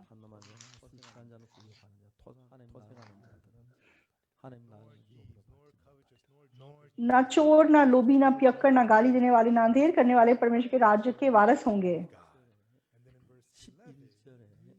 और 11 में, और तुम में से कितने ऐसे ही थे 근데 한국 와서 그리스도 예수 이름 우리 하나님 성에 시선과 예수 그리스도 이름 우리 하나님 성에 시선과 그리고 어렵다 But परंतु तुम प्रभु यीशु मसीह के नाम से और हमारे परमेश्वर के आत्मा से धोए गए और पवित्र हुए और धर्मी ठहरे। तो इंग्लिश बाइबल में कैसे लिखा है? you are तो धर्मी ठहराए गए, you are just that. धर्मी ठहराए गए। And it says इसका मतलब क्या हुआ? you have committed तो those तुमने पाप किया लेकिन तुम धर्मी ठहराए गए, 씻어졌다 तो तुम धुल गए, 거룩하게 되었게 됐다 तुम पवित्र किए गए, but you are तुम धर्मी ठहराए गए। that's what it तो इंग्लिश बाइबल में भी ऐसा लिखा हुआ है। तो मैंने इंग्लिश बाइबल से प्रेजेंट साहब से बात की थी, तो पास्टर जोसेफ पार्क मतलब तब ट्रांसलेट कर रहे थे। 아니 한국말로 तो तब कैसा था आप बताओ? तो तब सच में मेरा मन छुल गया था। प्रेजेंट साहब बिल्कुल मौत के सामने थे, बहुत डर में फंसे हुए थे, लेकिन जब उन्होंने सुना कि but you are washed, but you are sanctified, धर्मी ठहराए गए, मतलब आप धर्मी ठहराए गए, पवित्र किए गए, जब ये वचन पास्टर ने उनको दिखाया तो वो प्रेजेंट खुद बोलने लगे, हाँ मैं पवित्र किया गया, मैं धर्मी ठहराया गया। एकदम से उनका चेहरा इतना उज्जवल हो गया और उनके मन में स्पष्ट विश्वास आया। मैं बहुत धन्यवादी था उनको देख के। you heard the words from Pastor Park. तो पास मतलब प्रेजेंट साहब ने मतलब ये वचन सुने Pastor Park, कि तुम धर्मी ठहराए गए, तुम पवित्र किए गए, I am washed. तो प्रेजेंट ने अपने आप भी जवाब दिया, हाँ मैं पवित्र किया गया, मैं धर्मी ठहराया गया। Joy and और मतलब उनका चेहरा शांति से भर गया, मतलब उनका मन, इतनी बड़ी शांति उनके चेहरे पे आ गई। तो हम सच में परमेश्वर की महिमा कर सके। जब मैं पास्टर जोसेफ पार्क के साथ इधर जाता हूँ तो मेरा बहुत नुकसान होता है, क्योंकि मुझे खाना दो लोगों के लिए खरीदना पड़ता है, कॉफी 2 लोगों के लिए खरीदनी पड़ती है, लेकिन मुझे उसकी कीमत बहुत मिलती है। I can't speak तो मैं इंग्लिश नहीं बोल सकता, मैं कैसे मतलब प्रेजेंट को प्रचार कर पाता, लेकिन पास्टर जोसेफ पार्क ने मेरे लिए ट्रांसलेट किया। तो इसलिए चाहे हम एक दूसरे को घृणा भी करें तो भी हम एक दूसरे को प्यार करते हैं। मैं इनको घृणा नहीं कर सकता, क्योंकि हम एक दूसरे को सिर्फ प्यार कर सकते हैं और सिर्फ साथ काम कर सकते हैं, हाँ इंग्लिश में। तो मेरा स्पेनिश का ट्रांसलेटर है, 저희는 세계 제일 좋은 통역을 쓰고 तो मैं दुनिया के सबसे बेस्ट अनुवादकों को इस्तेमाल कर रहा हूँ। तो ये बहुत अच्छे अनुवादक हैं। तो मैं बहुत छुल गया। 지금까지 이를 평생 살면서 as I live this तो जैसे मैंने अपना जीवन अब तक रहा है, 힘겹게 하시고 the president तो प्रेजेंट मतलब कितना उनका मन छुल गया। 나도 루고 대통령 최삼 또 어찌할지 몰라 the president तो पैराग्वे के प्रेसिडेंट थे फर्नांडो लूगो, वो इतने छुल गए कि उन्होंने मेरा हाथ पकड़ लिया पापों की क्षमा पाने के बाद। याई बोइंग जो बेनिन के प्रेसिडेंट है, वो भी पापों की क्षमा पाके इतने खुश हुए। मैंने दुनिया के बहुत प्रेसिडेंट को सुसमाचार किया है, लेकिन मैं ये नहीं बोल सकता कि सबने पापों की क्षमा पाई है, लेकिन काफी देश के राष्ट्रपतियों ने सच में वह पापों की क्षमा पाके बहुत खुश हुए। 보면은 우리가 작년 spring of तो पिछले साल मतलब वसंत ऋतु में हम टोगो गए थे। the president of टोगो के राष्ट्रपति से हम मिले, 말씀도 너무 기뻐하시고 and the president तो वो राष्ट्रपति भी वचन सुन के बहुत खुश हुए। 국회의장도 대통령 만나기 전에 만나서 복음을 전했어요. and also the और National Assembly जो नेशनल असेंबली के स्पीकर थे receive the उनको भी हम मिले और उन्होंने पापों की क्षमा पाई। 또 낮은 사람 all these तो मैं ऊंचे लोगों को मतलब साधारण लोगों को, so many government ministers तो बहुत सारे मिनिस्टर्स को भी, 여자 자문서로 오빠라고 तो एक कैबिनेट मिनिस्टर हैं जो मुझे अपना बड़ा भाई बोलती हैं, 장관은 막 굉장히 싸웠어요. 둘이. and some ministers और कोई मिनिस्टर्स हैं जिनके साथ मेरी बहुत लड़ाई हुई। 그동안 성령 받았다. तो वो बोलते रहे कि मतलब हाँ मैंने तो पवित्र आत्मा पा ली, मैंने तो पापों की क्षमा पा ली, लेकिन मैं पापी हूँ। to ultimately receive लेकिन ऐसे लोग भी बाद में उन्होंने मन बदला और वे पापों की क्षमा पा सके। and I go home and I go to bed और सच में जब भी मैं घर जाता हूँ मैं आंसू बहाता हूँ, क्योंकि मैं इतना छुल जाता हूँ कि मैं क्या हूँ कि परमेश्वर आपने मुझे ऐसे कामों के लिए इस्तेमाल किया। 수억 되는 사이를 마실 수 있는 तो इन दिनों में इंटरनेट के थ्रू मतलब मैंने सुसमाचार प्रचार किया, इतने सारे करोड़ों लोगों को मैं बहुत धन्यवादी हूँ। यीशु मसीह अपना लहू बहा चुके हैं, तो चाहे लोग गीत गाते हैं, हाँ उसके लहू से मैंने छुटकारा पाया, तो जिसने वो गीत लिखा है जरूर उसने पापों की क्षमा पाकर उस गीत को लिखा है। खुशी का दिन जिस दिन मेरे सारे पाप धोए, लेकिन फिर भी वे अपने आप को पापी बोलते हैं। तो ऐसे लोगों को मैं ये वचन स्पष्ट रूप से बताता हूँ। तो बहुत सारे लोग पापों की क्षमा पाने के बाद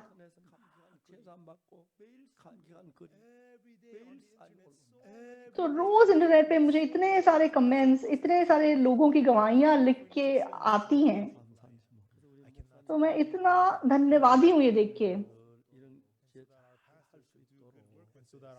तो हमारे जो पास्टर्स हैं वो इसके द्वारा अच्छे काम कर सके, उनको ट्रेनिंग देने के लिए तुमने हम अमेरिका में एक थियोलॉजी कॉलेज की शुरुआत की है।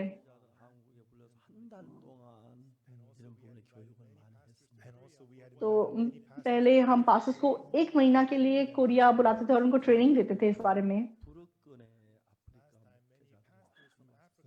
पिछली बार फ्रेंच बोलने वाले देशों के काफी पास्टर्स हमारे यहाँ आए थे, लेकिन पिछले मतलब फरवरी से तो वो लोग आए थे, मतलब उनको 3 महीने के बाद जाना था, लेकिन तब से जैसे लॉकडाउन हो गया और तो वो लोग 6 महीने यहीं रहे। तो कोई एक लेडी पास्टर थी, वो मतलब प्रेग्नेंट थी जब आई थी और यहीं पे उनका बच्चा पैदा हुआ। तो हमारी बहन है जो एक गायनेकोलॉजिस्ट है, उनके हॉस्पिटल में वो उनका बच्चा हुआ, वो बहुत खुश थे। और कोत दीवुआर की एम्बेसडर आई, उन्होंने धन्यवाद बोल के मुझे एक एनवेलप में कुछ पैसे दिए, कुछ पैसे थे उसके अंदर। तो उस एम्बेसडर ने कोत दीवुआर के एक एक व्यक्ति के हिसाब से तो मतलब जो भी यहाँ पे पास्टर लोग आए थे अपने देश के लोगों को, उन्होंने $300 दिए कि आप अपना खर्चा कर लो इससे। और जैसे वो लोग हमारे चर्च में रहे तो 3 महीने और वो यहाँ रह सके, वो बहुत खुश थे। और जब वो लौट के गए, इतना खुश होके लौट के गए।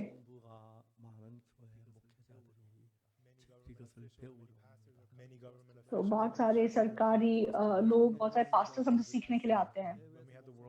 पिछले साल जब हमने वर्ल्ड कैंप किया था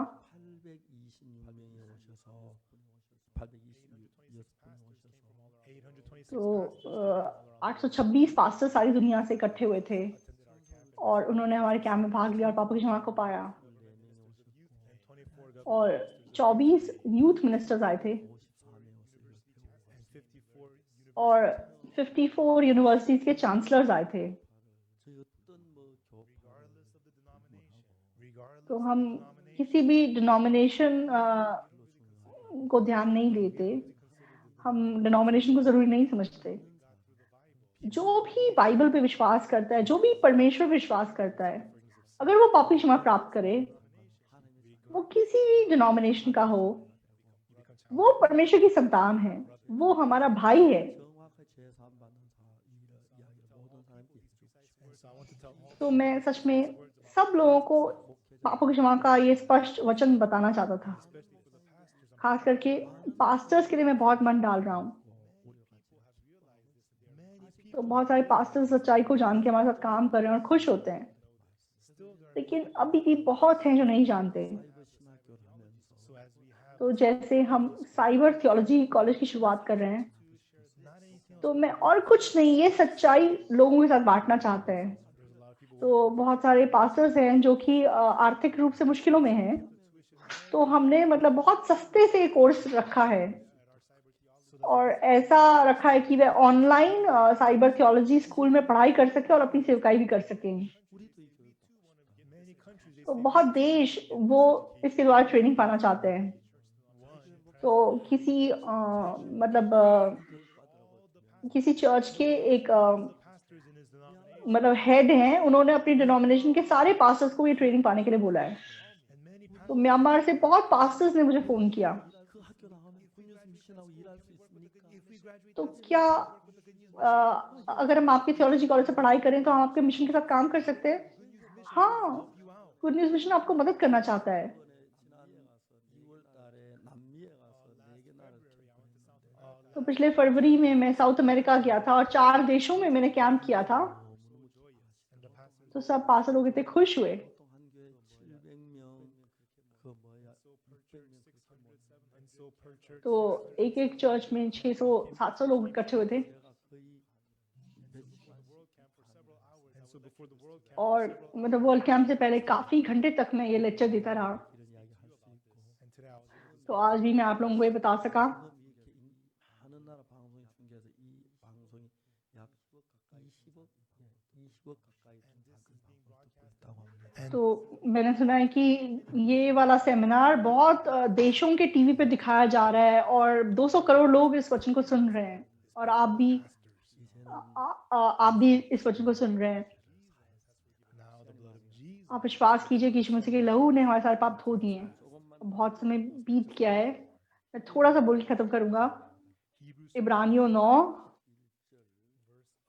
1절 इब्रानियों 9 का 11 그리스도께서 장래 좋은 일에 대해서 사냥하셔서 손으로 지지 않은 자이 창조 속한 특 온전한 자랑으로 말미암아 but Christ being coming high priest परंतु जब मसीह आने वाली अच्छी वस्तुओं का महायाजक होकर आया तो उसने और भी बड़े और सिद्ध तंबू से होकर जो हाथ का बना हुआ नहीं अर्थात सृष्टि का नहीं। 시키면 두개 돌판을 받을 때 when Moses received तो जब मूसा को 10 आज्ञाएं 2 पत्थर की पट्टियां पर लिखकर दी गई थी 내려가려고 하는데 he was about to तो go वह उन 2 पट्टियों को लेकर नीचे जाने वाला था, got to the लेकिन परमेश्वर ने मूसा को जाने नहीं दिया। and then for 40 परमेश्वर ने उसको 40 दिन के लिए God स्वर्ग का मंदिर उसको दिखाया। 그게 출애굽기에 나옵니다. and that तो वह निर्गमन में लिखा हुआ है। 내려가서 그 모양 그대로 하나를 지어라. and God और परमेश्वर ने मूसा को बताया कि जब तू नीचे उतरेगा जो तूने देखा है वही तू इस पृथ्वी पे बनाना। and Moses तो मूसा ने बनाया। 음악이 성전이 2개 있어요. and so there are तो 2 मंदिर हैं, one's the one एक स्वर्ग में है and the other one और एक पृथ्वी पर था। 땅에 있는 것을 성막이라고 했어요. the one on तो पृथ्वी पे जो मंदिर था उसको तब तंबू कहा जाता था। 광야 생활하기 때문에 천막으로 가지고 있기 때문에 성막이라고 it was made तो स्वर्ग में जैसा था वैसा ही बनाया गया था, लेकिन क्योंकि वो जंगल में इधर से उधर जाते थे इसलिए वो तंबू के तरीके से बनाया गया था। फिर जब सुलेमान राजा बना तब उसने मंदिर बनाया, modeled जैसा स्वर्ग में था वैसा ही मंदिर उसने पृथ्वी पे बनाया। but Jesus लेकिन यीशु मसीह 흘린 피를 가지고 with the blood he तो जो लहू उसने क्रूस पे बहाया 이 제단에 뿌리고 성막에 뿌린 게 아니라 did not speak तो उसने अपने लहू को इस पृथ्वी के तंबू पे नहीं छिड़का। the altar but he sprinkled it तो जो स्वर्ग में तंबू है उस वेदी पे उसने अपने लहू को छिड़का। तो दोनों में अंतर क्या है? समय के हिसाब से अंतर है। 관계니까 तो ये दुनिया जो है वो समय से बंधी हुई है, इसलिए यहाँ टाइम बीता जाता है। and it only washes away तो एक समय तक के पाप धुल सकते हैं और जब कोई दोबारा पाप करता है तो दोबारा उसे बलि चढ़ानी पड़ती है। तो मान लो अगर उसने इस पृथ्वी पे अपना लहू बहाया होता तो जब जब हम पाप करते तो यीशु मसीह को बार बार मरना पड़ता। even if he were to die तो चाहे वो 1000-12,000 मरता तो भी वो काफी नहीं था, लेकिन यीशु ने ये नहीं किया। he sprinkled his तो स्वर्ग के तंबू पे उसने अपना लहू छिड़का। तो वहां सब कुछ अनंत काल का है। तो इस देह के साथ हम वहां नहीं जा सकते, तो वहां हमें एक अनंत काल की देह को लेके जाना पड़ता है। सब कुछ वहां पे अनंत काल के लिए है। तो वहां पे जो छुटकारा है वो भी अनंत काल का है। if the blood was तो अगर यीशु का लहू इस पृथ्वी पे छिड़का गया होता 만번 was to sprinkle his blood even if Jesus तो हजारों बार भी वो लहू छिड़का जाता तो भी कमी पड़ जाती, if you sprinkle his क्योंकि एक बार आप लहू छिड़कोगे। heaven everything is eternal स्वर्ग में क्योंकि सब कुछ अनंत काल के लिए है, एक बार जब उसने अपने लहू छिड़क दिया तो उसने अनंत छुटकारा प्राप्त कर लिया। 이번 10장 10절 보세요. let's get इब्रानियों 10 का 10 हम देखेंगे। 이 뜻을 쫓아 예수의 몸을 단번에 by the which will we are sanctified उसी इच्छा से हम यीशु मसीह की देह के एक ही बार बलिदान चढ़ाए जाने के द्वारा पवित्र किए गए हैं। 12 제사장마다 매일 और 11 제사장마다 매일서 자주 갔던 제사 이 제사 हर एक याजक तो खड़े होकर प्रतिदिन सेवा करता है और एक ही प्रकार के बलिदान को जो पापों को कभी भी दूर नहीं कर सकते बार बार चढ़ाता है। 이 제사는 땅에 있는 제사를 드리기 तो याजक जो बलि चढ़ाते थे वो इस पृथ्वी के तंबू पे क्योंकि चढ़ाए जाते थे, चाहे उनसे पाप धुल जाता था लेकिन कुछ समय के लिए धुलता था। 죄를 사했지만 또 죄를 또 죄인이 또 제사를 그렇게 तो 계속해서 죄를 तो जब जब पाप किया जाता था तब तब उसको चढ़ाना पड़ता था पाप की क्षमा के लिए। तो याजक खड़े रहते थे रोज रोज प्रतिदिन यही बलिदान चढ़ाते थे क्योंकि उनके द्वारा कभी भी पाप को नहीं दूर किया जा सकता था। लेकिन 12 में 죄를 위하여 영원한 제사를 드리시고 한 영원한 제사를 परंतु यह व्यक्ति तो पापों के बदले एक ही बलिदान सर्वदा के लिए चढ़ाकर परमेश्वर के दाहिने जा बैठा। 예수 그 피를 하늘나라 제단에 뿌려서 तो यीशु मसीह का लहू स्वर्ग के अंदर जो तंबू है वहां वेदी के सिंगों पर लगाया गया, उसके द्वारा उसने अनंत काल का छुटकारा प्राप्त किया। दोबारा इब्रानियों 9 एक बार देखेंगे।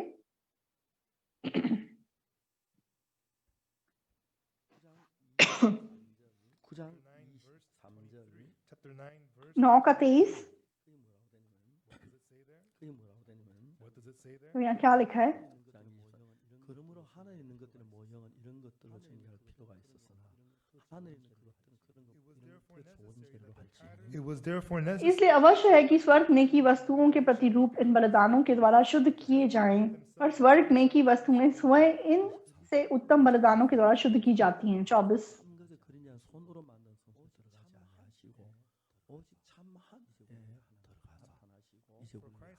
나타나시고 for Christ does not enter into the holy क्योंकि मसीह ने उस हाथ के बनाए हुए पवित्र स्थान में नहीं, जो सच्चे पवित्र स्थान का नमूना है, प्रवेश नहीं किया पर स्वर्ग ही में प्रवेश किया ताकि हमारे लिए अब परमेश्वर के सामने दिखाई दे। 25 성소에 들어간 자주 yet that he should offer himself ये नहीं कि वह अपने आप को बार बार चढ़ाए, जैसा कि महायाजक प्रति वर्ष दूसरे का लहू लिए पवित्र स्थान में प्रवेश किया करता है। 26 세상처럼 자주 고난을 받은 for them must he offer नहीं तो जगत की उत्पत्ति से लेकर उसको बार बार दुख उठाना पड़ता, but now पर अब युग के अंत में वह एक ही बार प्रकट हुआ ताकि अपने ही बलिदान के द्वारा पाप को दूर कर दे। 땅에 있는 재단을 제사를 드려서 तो जो महायाजक है वह पृथ्वी के तंबू पे बलिदान चढ़ाते थे और वो सिर्फ कुछ समय का पाप धो सकते थे, लेकिन यीशु मसीह अनंत काल के लिए पाप को धोने के लिए उसने स्वर्ग के तंबू में अपना लहू छिड़का और अनंत काल के लिए उसने अपने हमारे पापों से हमें छुटकारा दिला दिया। तो वापस हम इब्रानियों 10 को जाएंगे। 11 제사장마다 매일 스승에 작았던 제사를 드릴 때 이제는 언제든 죄를 없게 हर एक याजक तो खड़े होकर प्रतिदिन सेवा करता है और एक ही बार के बलिदान को जो पापों को कभी भी दूर नहीं कर सकते बार बार चढ़ाता है। तो आपका पाप मान लो एक बार धुल गया, लेकिन आप फिर पाप करते हो तो दोबारा बलि चढ़ानी पड़ेगी, दोबारा ऐसा करते रहना पड़ेगा। तो अगर यीशु मसीह को भी यही करना पड़ता तो वो हजारों बार मरता तो भी हमारे पाप ना धुलते। 12 देखेंगे। 오직 그리스도는 죄를 위해 한 영원한 제사를 앞두시고 하는 but this man परंतु यह व्यक्ति तो पापों के बदले एक ही बलिदान सर्वदा के लिए चढ़ाकर परमेश्वर के दाहिने जा बैठा। 영원한 제한날의 피를 यीशु मसीह ने अनंत काल के लिए पापों का बलिदान एक ही बार में दे दिया। 13 원수가 자기 밭을 되게 하기 from henceforth और उसी समय से इसकी बाट जो रहा है कि उसके बैरी उसके पांव के नीचे की पीढ़ी बने। 14 물로 거룩하게 된 자를 영원히 by one offering he hath for by क्योंकि उसने एक ही चढ़ावे के द्वारा उन्हें जो पवित्र किए जाते हैं सर्वदा के लिए सिद्ध कर दिया है। 하늘나라는 영원한 뭐든지 영원한 모든 게 영원한 सर्वदा के लिए, स्वर्ग में सब कुछ सर्वदा के लिए, सब कुछ अनंत काल के लिए। हमारे पाप भी अनंत काल के लिए धुल गए हैं। और 15 또한 성령이 우리에게 증가하시되 और पवित्र आत्मा भी हमें यही गवाही देता है। 16 언약이 것이 내 번째 마음에 प्रभु कहता है कि जो वाचा मैं उन दिनों के बाद उनसे बांधूंगा वो ये है कि मैं अपने नियमों को उनके हृदय पर लिखूंगा और मैं उनके विवेक में डालूंगा। 17 फिर वह ये कहता है मैं उनके पापों को और उनके अधर्म के कामों को फिर कभी स्मरण ना करूंगा। 18 और जब उनकी क्षमा हो गई है तो फिर पाप का बलिदान नहीं रहा। 성경은 너무 분명하게 확실하게 문제를 영원히 사했다고. तो बाइबल बहुत स्पष्ट रूप से साफ तरीके से हमें बता रही है कि हमारे पाप हमेशा के लिए धुल गए हैं। तो अब समय बहुत बीत गया है, मैं खत्म करूंगा। आप इस सच्चाई पे विश्वास कीजिए, हमें बस इतना ही करना है और ये सुसमाचार। 다시 그 녹화 다시 들을 수 있으니까 들어보시면 तो मैं आशा करता हूँ अगर आप इसकी रिकॉर्डिंग को फिर से सुन पाएं और आप ध्यान से इसको देखें और अपने दोस्तों को, अपने परिवार को, जिसको भी आप जानते हैं, आप उसे भी ये बताइए। मैं आशा करता हूँ कि सब लोग पापों की क्षमा पा सके। 가슴 아프게 생각하시는 것은 तो क्या चीज यीशु मसीह को थोड़ा दुख देती है? 해놨는데도 तो चाहे उसने क्रूज पे हमारे लिए अपनी जान दे दी, लेकिन जब हम अपने आप को पापी कहते हैं तो यीशु मसीह से बहुत दुखी होता है। 봤을 때 तो जब मैं यीशु मसीह के मन को देखता हूँ 이야기만 해야 तो मुझे लगा कि मुझे पूरी जिंदगी उसकी इस बात की गवाही देनी है और यीशु इस चीज से खुश हुआ। उसने 1000 तरीकों से मुझे मदद किया है। 5월 달 이번에 많은 분들이 이렇게 방송 듣게 감사합니다. तो इस बार मई में भी बहुत से लोग इस प्रकार से ब्रॉडकास्टिंग को सुन सके। 모든 면의 병 사업이나 모든 면의 병력 검사한 사람이 많은데 तो कोरोना की वजह से लोग परेशान थे, अंधकार में थे, बहुत से लोग अपने जीवन में, बिजनेस में परेशान थे, लेकिन परमेश्वर ने इसके द्वारा हमें मौका दिया कि बहुत लोगों को हम सुसमाचार प्रचार कर सकें। 또록 중계는 방송국에서 중계준 방송국에 대해서 감사를 드리고 तो बहुत सारे जो टीवी चैनल्स हैं जिन्होंने हमारा ये वचन प्रसारित किया है, मैं उनको धन्यवाद देना चाहता हूँ। 방송국이 많아서 और आगे को भी बहुत सारे टीवी चैनल्स हमारे साथ उनको दिखाना चाहते हैं, मैं उनको धन्यवाद देना चाहता हूँ। पूरी दुनिया के लोग सब उद्धार पाए, पापों की क्षमा पाए और परमेश्वर को धन्यवाद दे सके और वो प्रभु की सेवा करने वाले लोग बन सके। परमेश्वर से प्रार्थना करेंगे। हे प्रभु, आपको धन्यवाद देते हैं। 너무 아름답고 귀합니다. तो जो भी काम ईश्वर ने किए बहुत अद्भुत हैं। प्रभु, हमने सुसमाचार प्रचार किया, हमें सुसमाचार में खड़े रहें 제 사함을 받은 걸 믿고 और प्रभु हम सब विश्वास कर सकें कि यीशु मसीह के लहू ने हमारे पापों को धोया है।